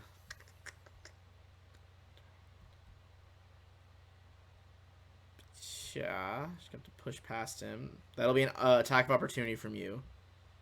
Okay. Although I guess, yeah, it says on your turn, so I guess you can still take attack of opportunities. Go for it. Yeah, okay, so I'm gonna just do the first bite. That will hit Seselek for 15. Seems very close to bloodied. But then she's gonna try and do another spell. It's like her only second level spell. She's gonna cast Scorching Ray. I think she can only do, yeah, 1 ray. Alright, range touch, that's gonna be 26. So that's a hit. Yeah. And then the ray, where my d6 is at. 1, 2, 3. Jeez, great. It was a 3, 2, 2, 1. So what was that? 5, 8 damage total. As fire slams into you. Back to you. You want lows.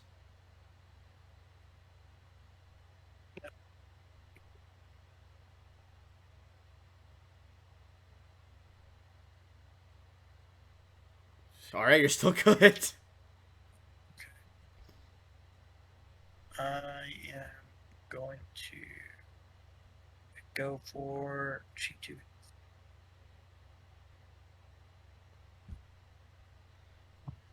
Okay, Cheektooth. You were able to tear him apart. Then, can I intimidate the snake? Yeah, I'd say give me an intimidate roll. Free action after you beat that boy up. It's intimidating prowess, so that's add 12 to that. So let's... Please don't kill Siselek. I'll stop. I'll stop. Um, do you stop or should she go? Or do you Yeah. pretend to stop? Um, I will stop. Right. I'm gonna give you XP in 1 second. I'm gonna run to the bathroom again really quick because I didn't actually go because I was fixing the computer last time. Okay. Sorry, I'll be right back.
All right, I'm back.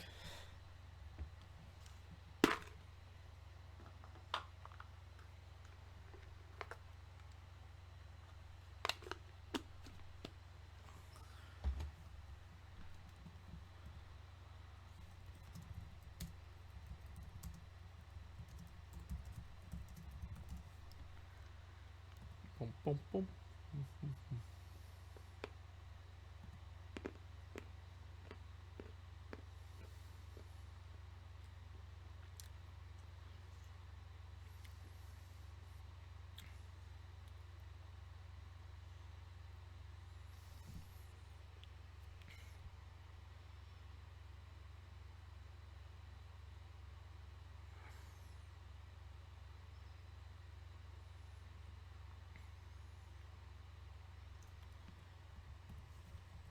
Hello, hello.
Dead yet?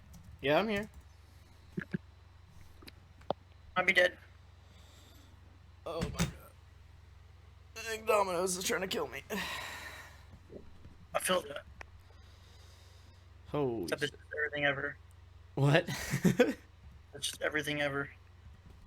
Okay, let's see what this loot goblin has for loot. All right. So Cecilek is kind of just curled up in the corner looking at you fearfully. Let me take us out of turn order. And Monsieur Cheektooth has the following stuff. It's not interesting except for his weapon, which is worth some good old cash. Indeed, indeed. Takes the dog slicer. I don't know the holy symbol of Zero and Go. I don't know that god. What was that called? Do I know the Zero and Go, that god? Oh, let's give me a religion check. Okay.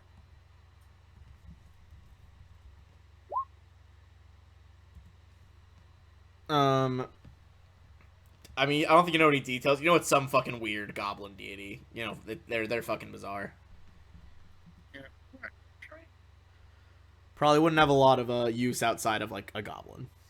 Yeah, I'm gonna ask the goblin snake, Yes. uh, where the south passage leads.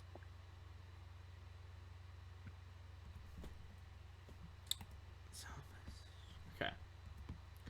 So, um, down to the south, we're holding one of the dwarves that we captured. And there's a side room. It's a resting chamber for the tribe. I don't think anyone's in there right now. And then rock slides have caved in the rest. Up to the north, though, the rest of the tribe is in the main Bramblemouth den. Leads into the woods, the Churl Woods.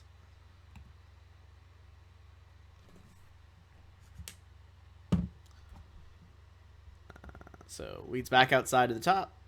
Captured dwarf to the bottom. Resting area to the bottom.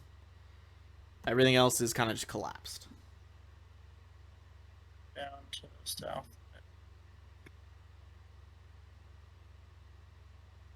I'm gonna tell him to stay put.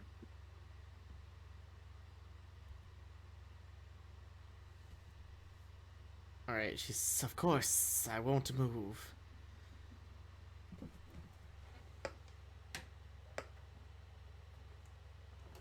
I'm not sure I go down to where this dwarf is, I guess. Okay. So the pink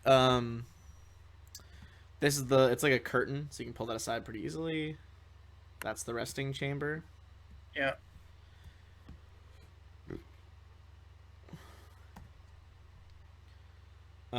Yeah, it's dozens of like moldy, like bug-ridden blankets and hides all over here. Give me perception checks if anything is useful. Looks like some of the goblins might have stashed the odd bit of loot in here. There is a potion of cure light wounds and about 15 gold pieces worth of like scattered coinage. Okay.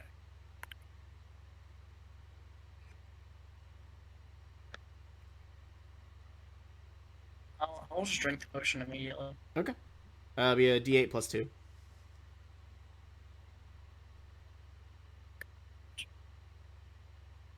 Yeah, not very good. Unfortunate. Man. Okay. So I'll keep going down. I'm gonna stick to this wall, I guess, and try to go stealth.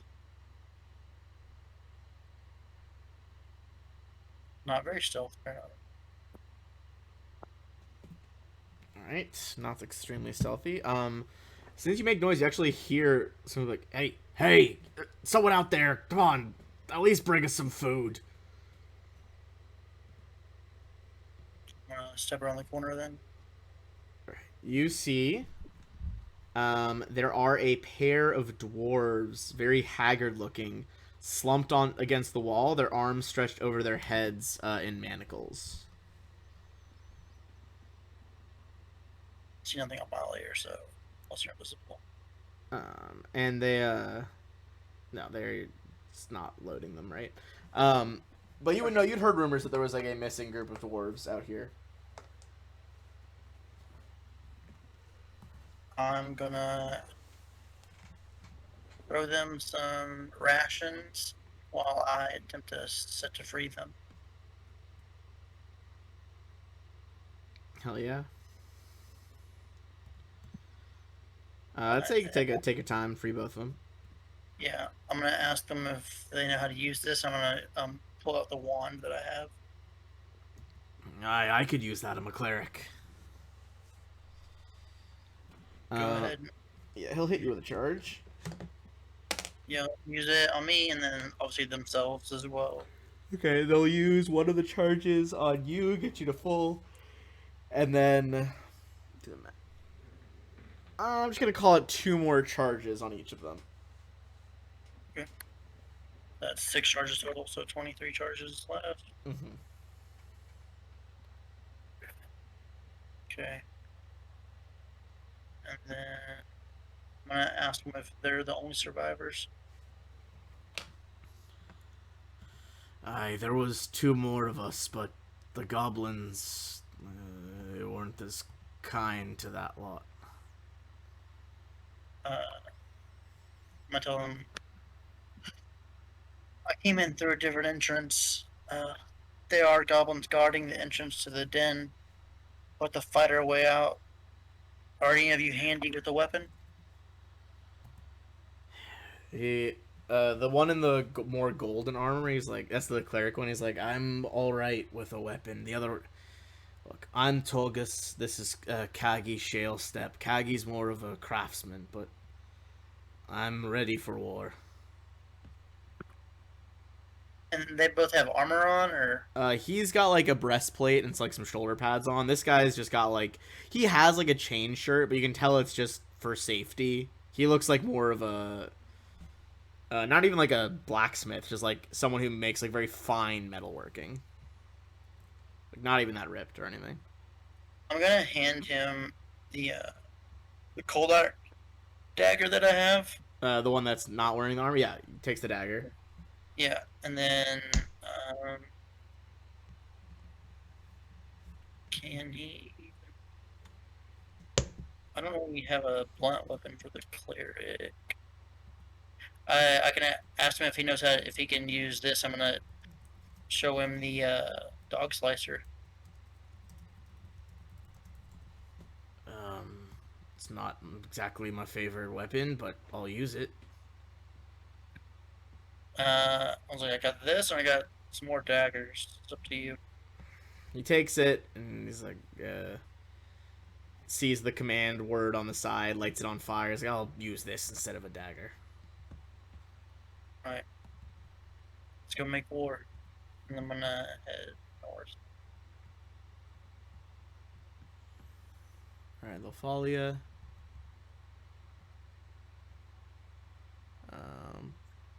Probably bring you guys to. Oh, sorry, I didn't mean to grab you. I was trying to grab Thank you. them. I'd say you could probably make it to about where that torch icon is before they actually notice you. Yeah.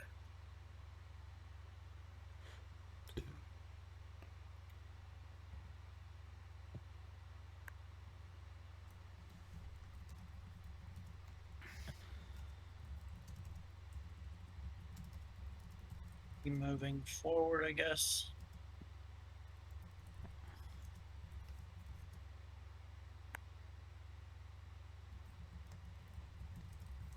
All right. Because there's light here, so there's no really way to sneak around. The goblins are gonna see us coming. Yeah, they're probably gonna see you coming. I'll go first, I guess. All right, you lead the way. They go, Logshanks! Logshanks are here! Alert the tribe! And there's gonna be a buttload of goblins, but they're gonna roll in. Okay. Add this man. He's got dogs. Okay, this guy's coming in with a 12. And I'm just gonna have them go on the same turn order to free up my stuff. Yep.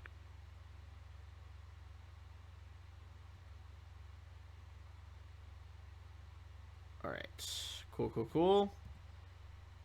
One of them's shouting up the tunnel, which is going to cause some more to get down here.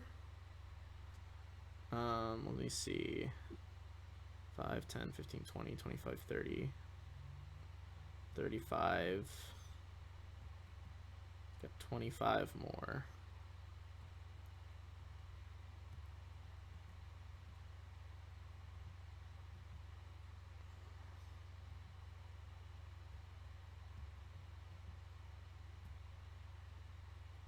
I think only one of them's gonna actually be able to get all the way to somebody. Even if he goes through his ally, that'll provoke from the dwarf. He's good though.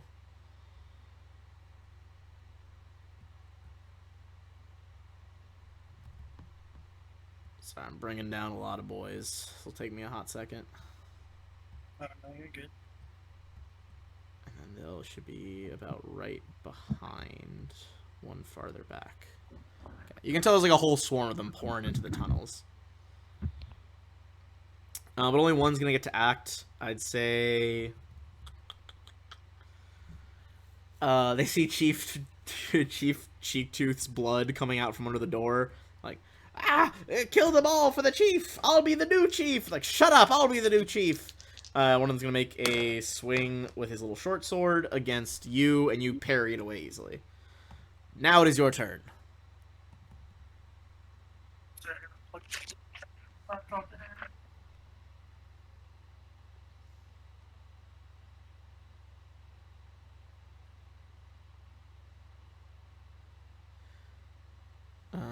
My roll 20 doesn't want to scroll. There we go. Call out that their chieftain is dead. The new chief is. That I met. Alright, going for the one right in front of you. Oh no, sorry, I was gonna scream out that their chieftain is their new chief is the Mogglethot or something like that. Oh, the goblin snake? Yeah. Okay.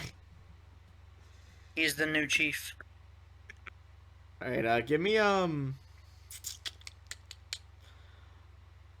you trying to, like, be reasonable or, like, intimidate them about it? I'd say that statement could go either direction.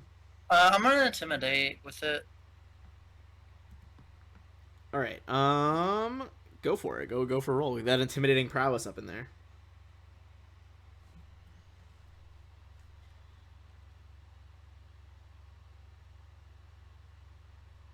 plus additional 12 from the rage and stuff that I got going. I guess I didn't act first. I don't have rage. Yeah, I guess you haven't raged yet, but even so, 24.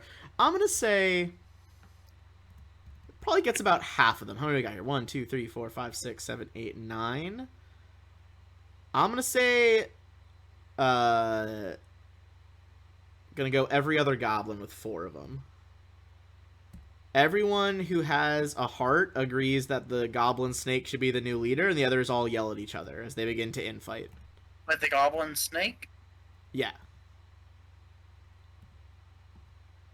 No, it should have been that goblin that I met. Other zone thing. Wait, what happened? Remember the goblin that I met earlier? Oh, you want her to be the one? Yeah.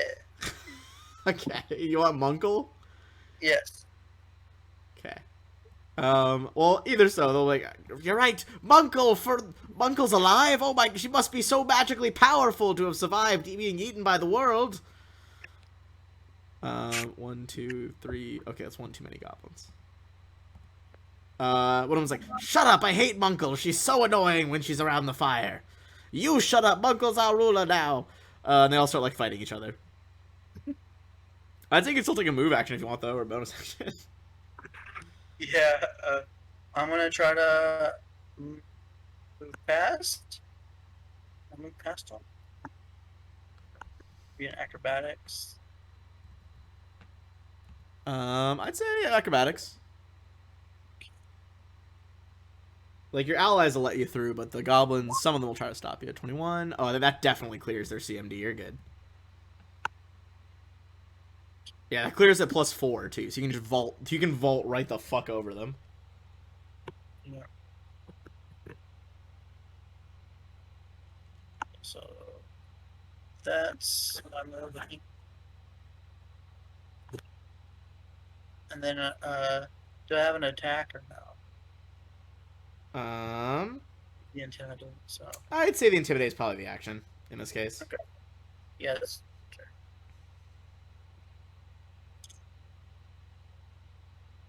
Hopefully the dwarves are smart enough to pick up that we're not. Dwarfs. The dwarf is like, divide and conquer, a good strategy for a battle. And he's just gonna take the dog slicer and try to burn this dude. Oh, yeah. I mean, fire damage, dog slicer damage. Just full, like slices this goblin's head off and, like, cauterizes it on the way. Yeah, dog slicers are nutty. Just shunk, body falls to the ground. He's like, ha ha ha ha, that's what you get for keeping us in prison. He's like starting to lose it a little bit. He's like, all right, his friend's like, bring it back in, bring it back in. Okay, that's the goblins. Some of the better goblins are gonna start getting in here. They're a bit more about avenging, but you can't even see them yet because they're still not down the long tunnel. But they're coming. And they're coming. And now I'm going to start rolling goblins attacking other goblins. We love when I'm just fighting myself. Effective strategy. Okay. Alright.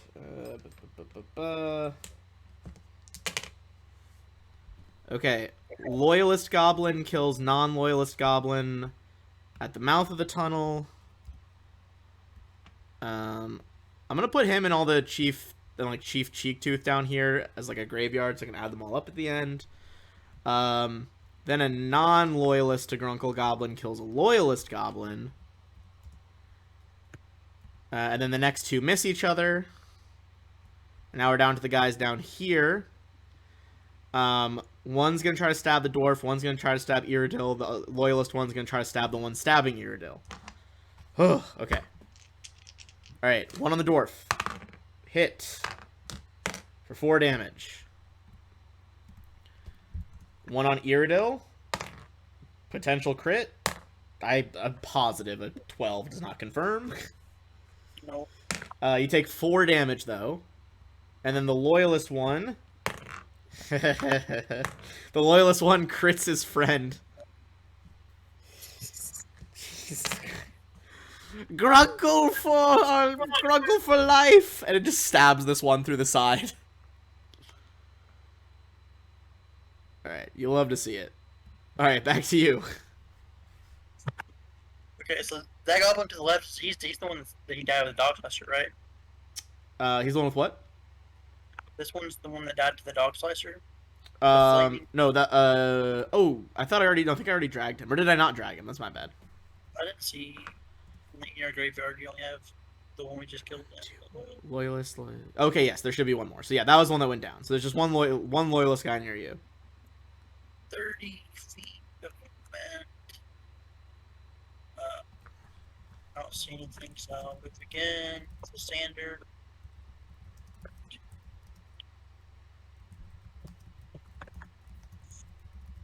I guess that'll be both standard to move.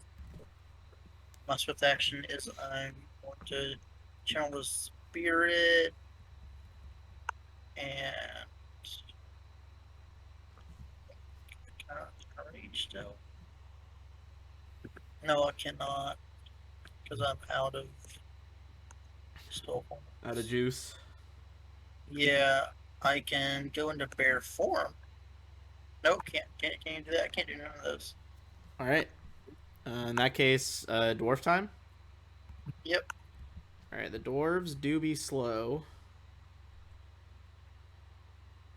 but they're eager. One's gonna run up because he's thirsty for battle. The other one just kind of comes up next to. He's like, I'm just gonna go a little slower.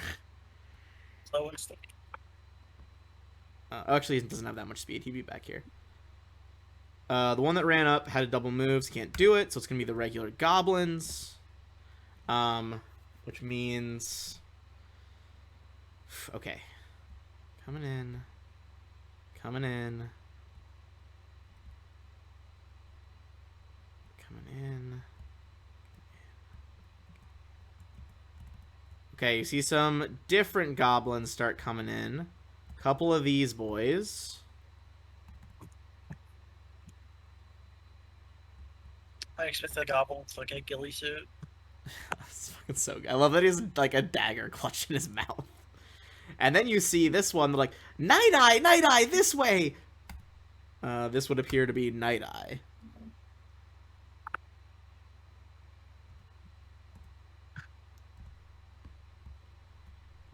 Alright. I have too many sheets right now, so we need... Oh, I need Night Eyes, there we go. Alright, you also see that Night Eye, the bow appears to be glowing that he's holding right now. He doesn't have any angles on anyone, though, so he is going to ready an action to shoot someone who comes around the corner. The sneaks also currently have bows drawn and are waiting. Which brings us to Sovak.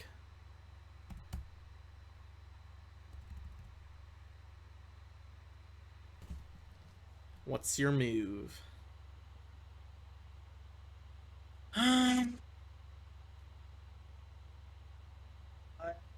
Since this is an ally, I'm gonna move here and try to attack this goblin down. This guy? Okay, then all those one. Okay, if you're attacking him, I'd say that the back guys don't have a shot. This guy probably has a shot with his bow. The frontmost bow guy. Yeah. Come on, sneak. It's gonna be 21. I think that just beats me. Okay. What's he using? This is a regular short bow. Oh, it's a small size short bow, so it's less damage. You're gonna take 2 damage as an arrow, kind of like basically the size of like a fucking needle slams into you. That's 2. Okay. And I'm gonna be berserk because I'm gonna get 3 temp HP on the swing. Okay. I'm gonna try to strike. Oh yeah, I mean they're fucking goblins. You slice this one in half. Like, I don't know why I'm doing that. let me add him to the pile. So I activated my key, and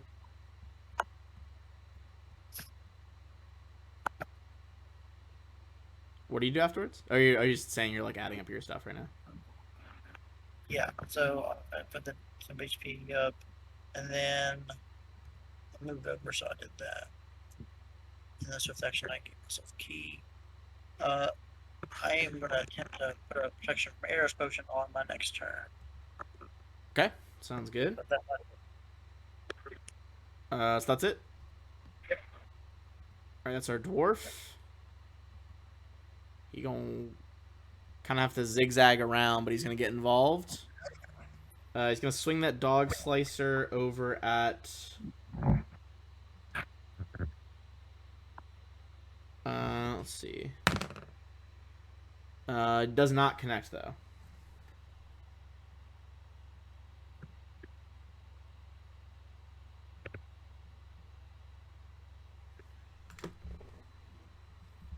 Okay, so that's his turn. The other guy's gonna come up, just with the dagger ready in case anyone that's not a loyalist gets near.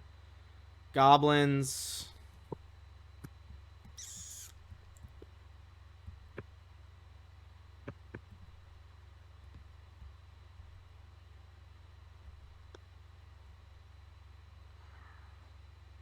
Okay. Loyalist swings. Okay.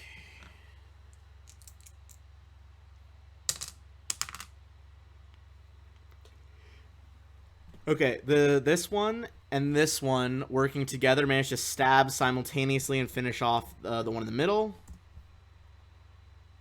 Drag him into the goblin graveyard. Now these guys toss down their bows, and they're gonna make some acrobatics checks. What's your CMD?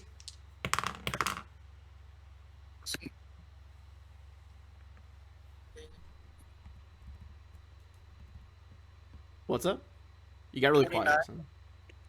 29. 29? Okay. Oh, it's going to be close.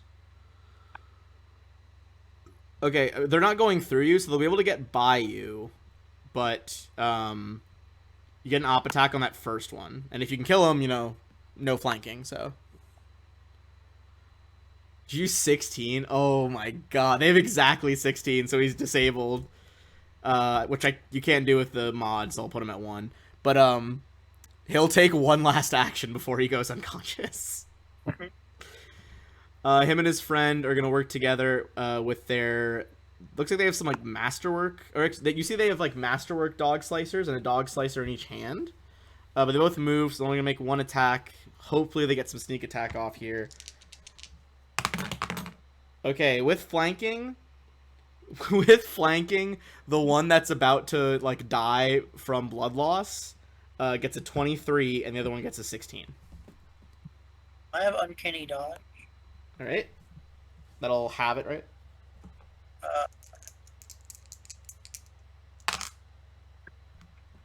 Okay. With the sneak attack, it's a total of 10, and then what had uncanny goes down to 5.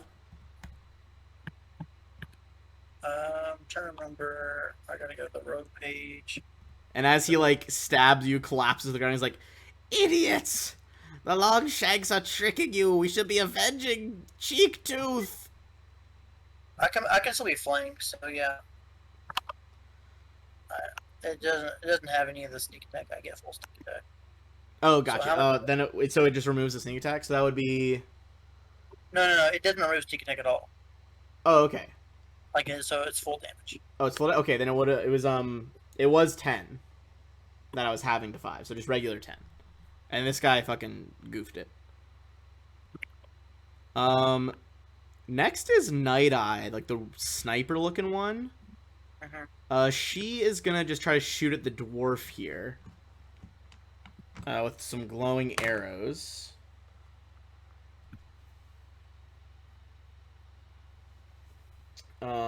Is gonna hit the dwarf with gravity bow. He's gonna take 8 damage total, but he's still alive. And that is all the goblins. goblins. Yes, okay, that was all of them. Back to you. Alright. I think my goblins are gonna take care of this one. So I'm gonna 5 foot step over this way. I'm gonna tell him to hit me with a heal, and I'm gonna pop that protection from arrows on myself. All right, protection from arrows. Yeah. The healer. He's not super. He's gonna hit you with a. Oh, you give him the wand though, right? Yeah, I give him the wand. Okay, so he'll hit you with the wand. Oh, almost max. That's another 9. Could have been 10, but 9's pretty good. So +9. I have that protection from arrows running, and that'll be my turn, I believe. All right. That's gonna be goblins. Oh, sorry. No, yeah, because he healed, so now it's goblins. So that would have been his turn healing. Any other guy would have stabbed, but did not hit that time. So now it's goblins. The two that are trying to get Munkle elected is a strong word, but they're both going to go for the goblin sneak.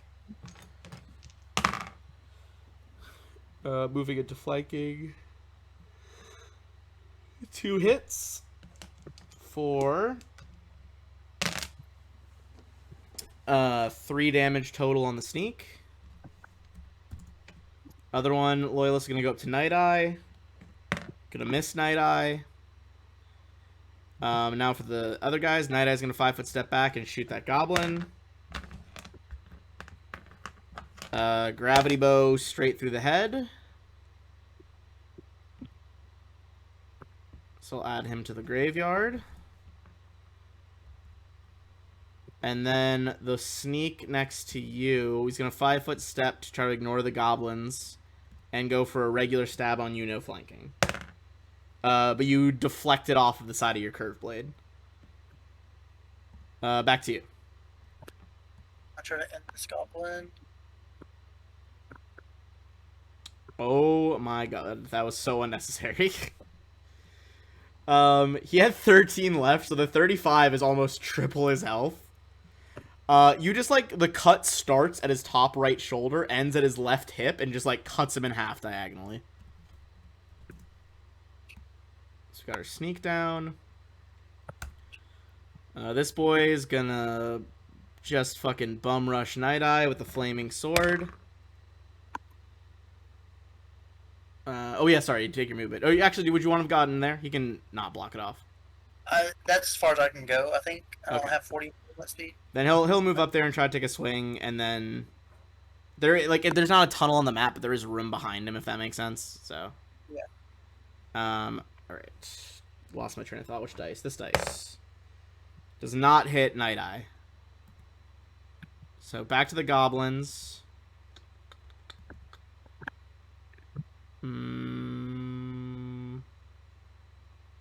Night Eye is gonna kind of 5 foot step back into the tunnel.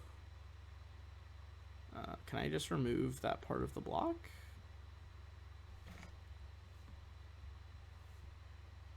Whatever, good enough. That'll help us. It's kind of between 2 maps. But it'll basically get to right there, and it'll attempt to shoot the dwarf. And he just barely managed to hit the dirt to avoid it. So it is back to Sovak. I'm gonna charge the archer. Okay, and then I'll add up all the XP from this and the last fight too. So it'll be +2 to hit on this.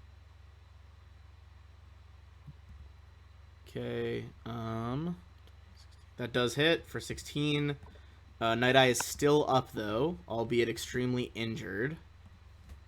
Certainly, yeah, below bloody. Anything else? No, I just have -4 to my AC because I charged. I have Right. 13 guns. The dwarf is starting to come out of his battle fugue and is really injured. The other dwarf is going to run up and heal his friend.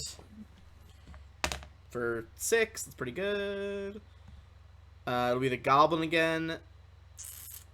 She's kind of getting screwed by the tunnel. She won't be able to 5-foot step in bow, so she's going to toss her bow and go in with a dog slicer.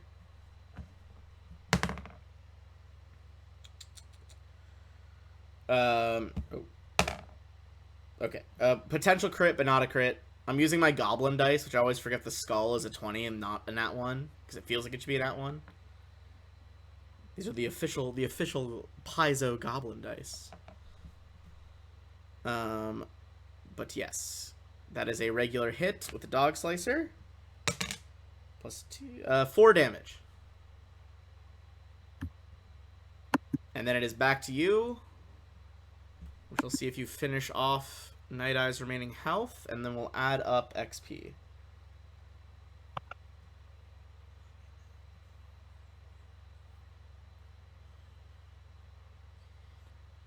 16. That will just barely do it. She has 13 left, and cut across the stomach. She hits her knees, hits the ground. All right. Let's add up a buttload XP. Did a fortitude save by accident for some reason, but didn't mean that. Okay, so effectively you did also defeat the 2 goblins by convincing them, so I'm going to add them to the pile. And Munkle was saved by you, so we're going to add Munkle to the pile. So that is 10 goblins worth. I will say it is really nice to not have to divide the XP. I just add it all up and that's it.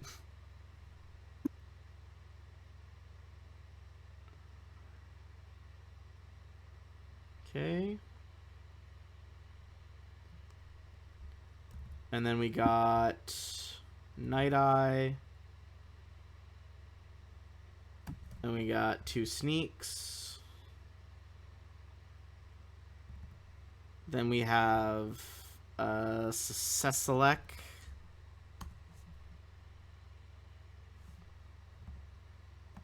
And Chief Cheek Tooth.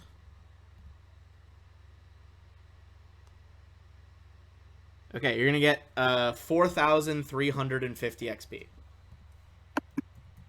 4350.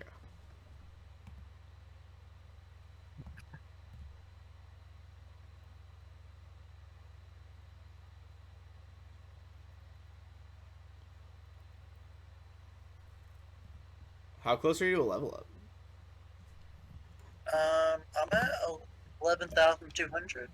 I feel like that's close. Ow, fuck. Poked myself. I don't know what that XP is. Medium track. I think that's close. Or might be a level. You said 11,000? Yeah. Not quite. Okay, you need 15,000.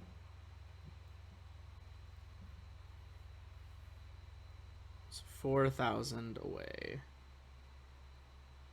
I'm only level 3. Right. Oh, you're at level 3? Yeah. Oh, then you might have just jumped up. Yeah, that's level 4. Level 4 is 9,000. Yeah, you're good. Yeah. That makes sense. That was a lot of XP in one fight, so you jump up by about 2,000 over.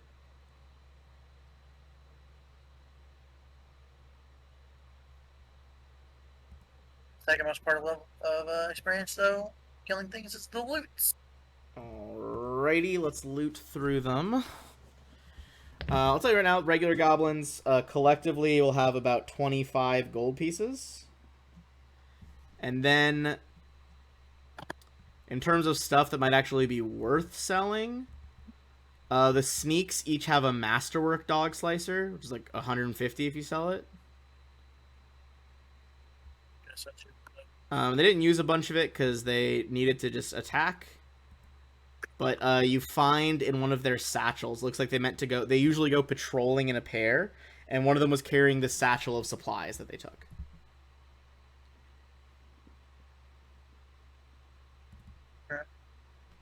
And then, with those items as well, Night Eye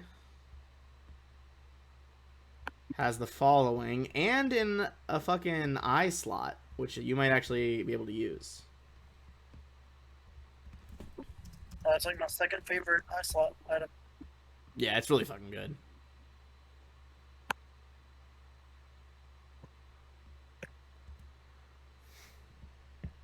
Gotta love a good bonus to perception. Yeah, it's not good.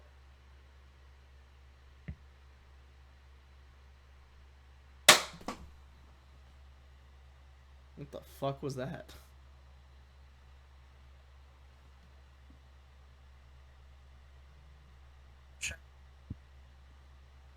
Something just went like pop in my room and scared the shit out of me. I don't know what it was. Yeah, I heard that. I was like, what is that? It sounded like when someone like pops a water bottle. It's your cat. My cat's asleep. Oh, he was asleep on the bed. He just woke up and now he's staring at me angrily like this is my fault. I mean, it probably is your fault, you know. I guess. I don't know what the fuck that was. Maybe it was the spirit of your cat coming back to its body. Maybe. I'll investigate afterwards and figure out what the fuck that was. That fucking startled me so bad. My like heart went up. Holy fuck. Okay. Anyone else? I'm trying to make sure I'm not missing any loot from these boys.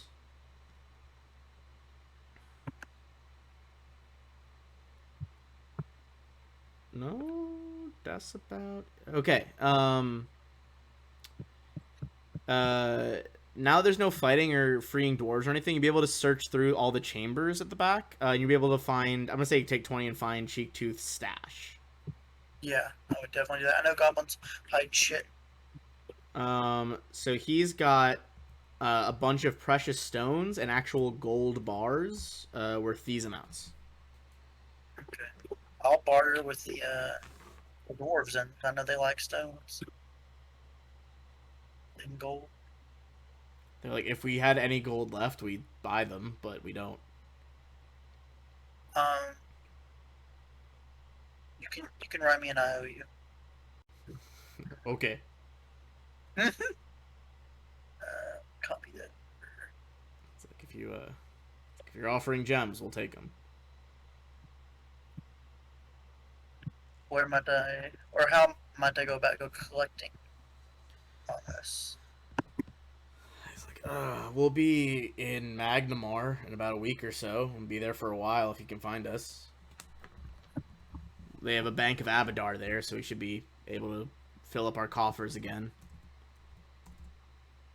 Go ahead and make it so. I don't feel like carrying this around myself. So I can just offload some of it and get that money later. I feel like I'll be going to Magnamar at some point. Fair. It is the nearest like big city. So they would take what the gold bars and the stones. They take all of that, right? Yes. So I'll trade that for. I'll put that in my notes that I traded that. Pick up later. All right.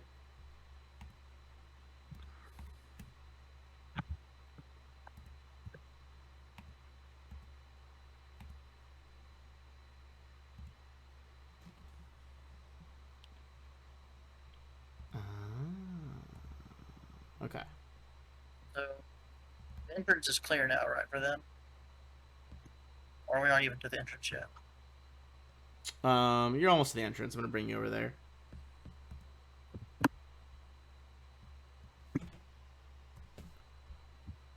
Drag you with the dwarves.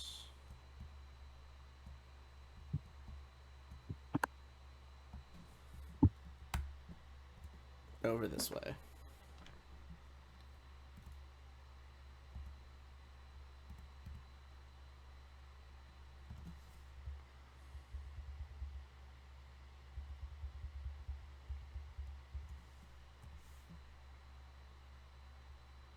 All right. Anything else you're doing with them, or are you just trying to head back to town? I was gonna make sure that because I'm thinking about circling back, going back through, because I know there was like maybe one or two doors that I missed on the thieves side. I think you hit all the doors. Or there's that door that was nailed shut. Oh, the invisible monster like upstairs. Yeah, I don't know if that's a word. You can if you want. Might be stuff in there. That would be up this way. Yeah, no, that's fine. All right. Yeah, I'll once I see them off, whatever, I'll double back to that door Okay. because I'm pretty healthy. Oh, I'm gonna have them top me off, I guess, with another wand charge. Oh yeah, yeah. They'll do another one. Yeah.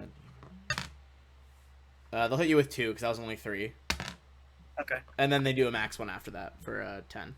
All right. And if Clark has any buffs to give me, I'd appreciate that. He's like, I haven't had time to prepare spells since we woke up. Understandable.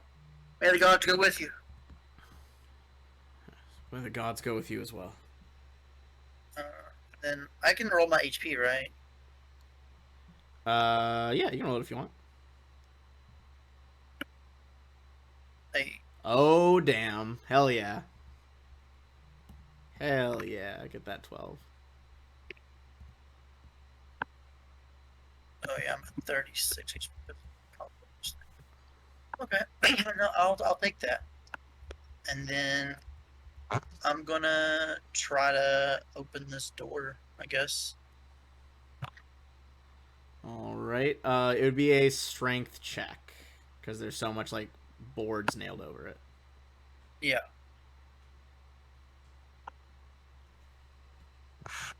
Well, honestly, I'm kind of out of juice, but I guess it's fine. Did those potions wear off by now? I'm assuming. Yeah, I would say so. Okay. Probably, especially if you took 20 to like find all the hidden shit. Yeah. No, that's fair.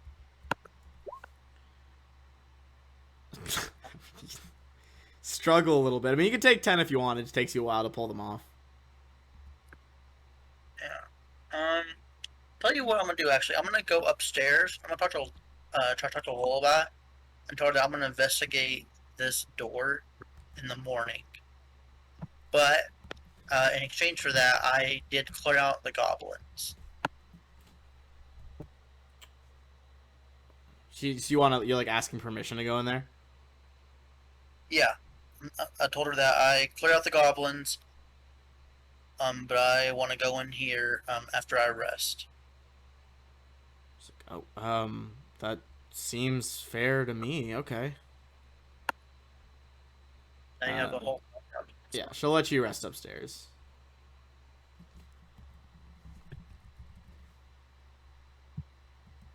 Just so I can get all my stuff back, and then I'm gonna go in there. So my stuff recharges. All right, let me remove the lighting block.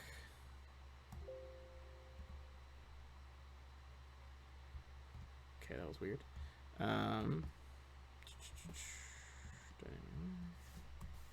Okay. Give me a perception check, and I'll describe what you're looking at in there. A nat one. I hate to see it. Okay, so past the barricade, the ceiling of this room is partially caved in, and the cracks splits through the northwest corner of the ceiling, reaches up toward the surface. On even if that wasn't like a nat one or anything, this thing is gonna slam into you from the side. Okay. So basically, as soon as you open the door.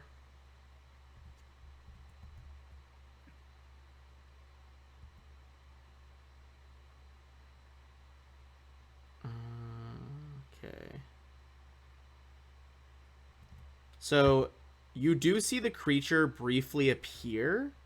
It's kind of like greater invisibility. But you see a brief flash of its outline, like translucently. You see this thing is like standing on the ground, biting at you. Phantom fungus. All right. So it's gonna go with the bite. This begins flat-footed. 20 even against flat-footed, not nat. so it is 13. So. Okay, it's gonna be a big old bite. It's gonna be 7 damage from the bite. Okay. And if it, you don't think it moved away, but it did vanish, so it does get mischance. Yeah. So I'm gonna swift action. I'm gonna channel the bear spirit, go into bear form, and do I have to do that? I don't think I need to go into bear form actually. I think I can just use the bear breath.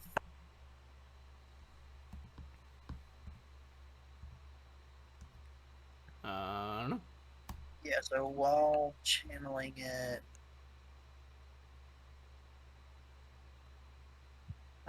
yeah, I'm gonna. Yeah, I don't have to be in the form to use it. Just have to be channeling it as a swift action. Minute per caster level. Yeah, I'll take one, and then I'll do a breath attack, and Okay. it's 1d8 fire per 2 caster levels, so it'll be 2d8 in Yes. a small cone.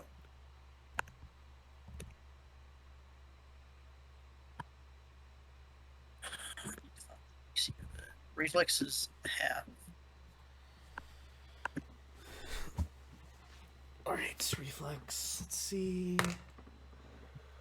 That is a 13.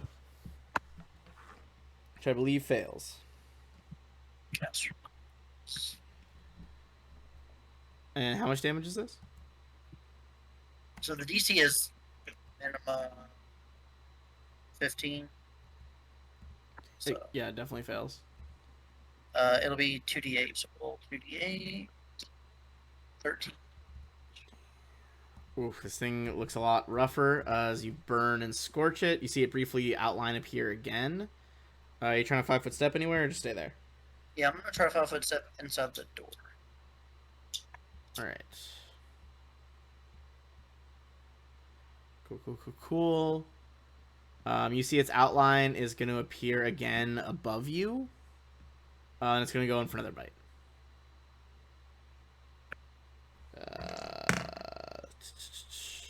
Still against flat-footed, so 16 still it's your flat-footed, right?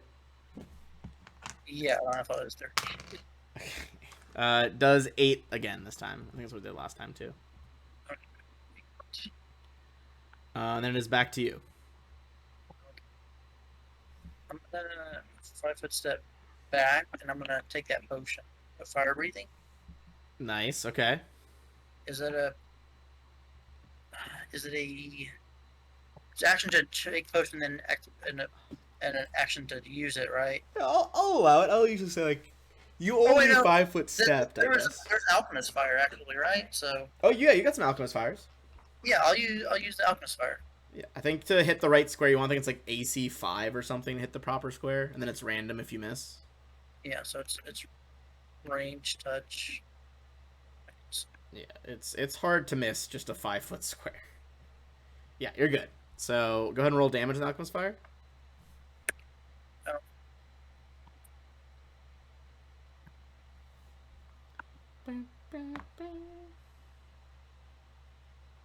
It's just 1d6, right? Yes, there's 1d6 fire.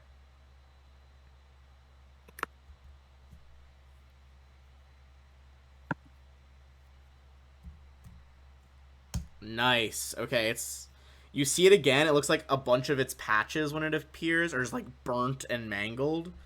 You think it does not have a lot left before it again fades into invisibility. Alright, it's gonna move around. This time it's on your left, going in for one more bite. This time it does fail against flat-footed. It only gets a 6. So back to you again. I'm gonna use another alchemist fire. Alright, toss it to the side, splattered against it. This could do it if it's a high enough roll. That's a hit. Does it do enough damage, though? Oof, not quite. Nope. This thing is super, super close to death.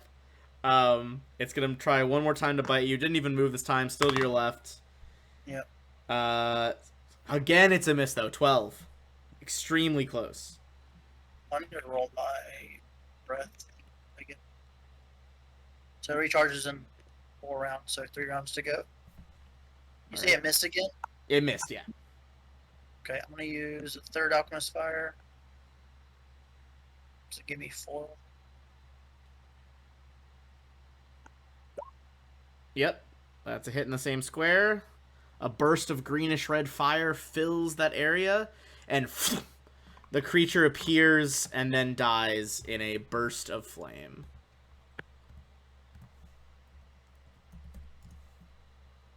Excellent. And you get another 800 XP. Then give me, now that it's easier, we can take 20 in this room and look around. Yep.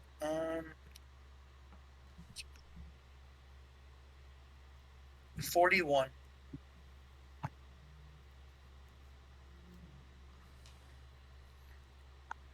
Nice. Okay. So you're gonna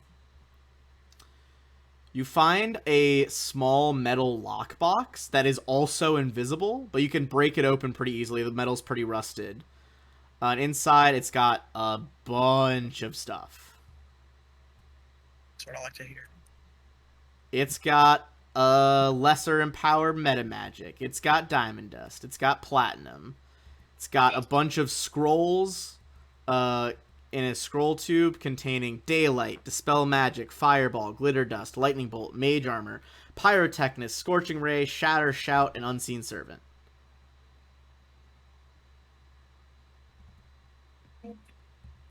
Whoever stashed this away really did not want it to be found. Yeah, it's invisible with an invisible monster. So that's a lot.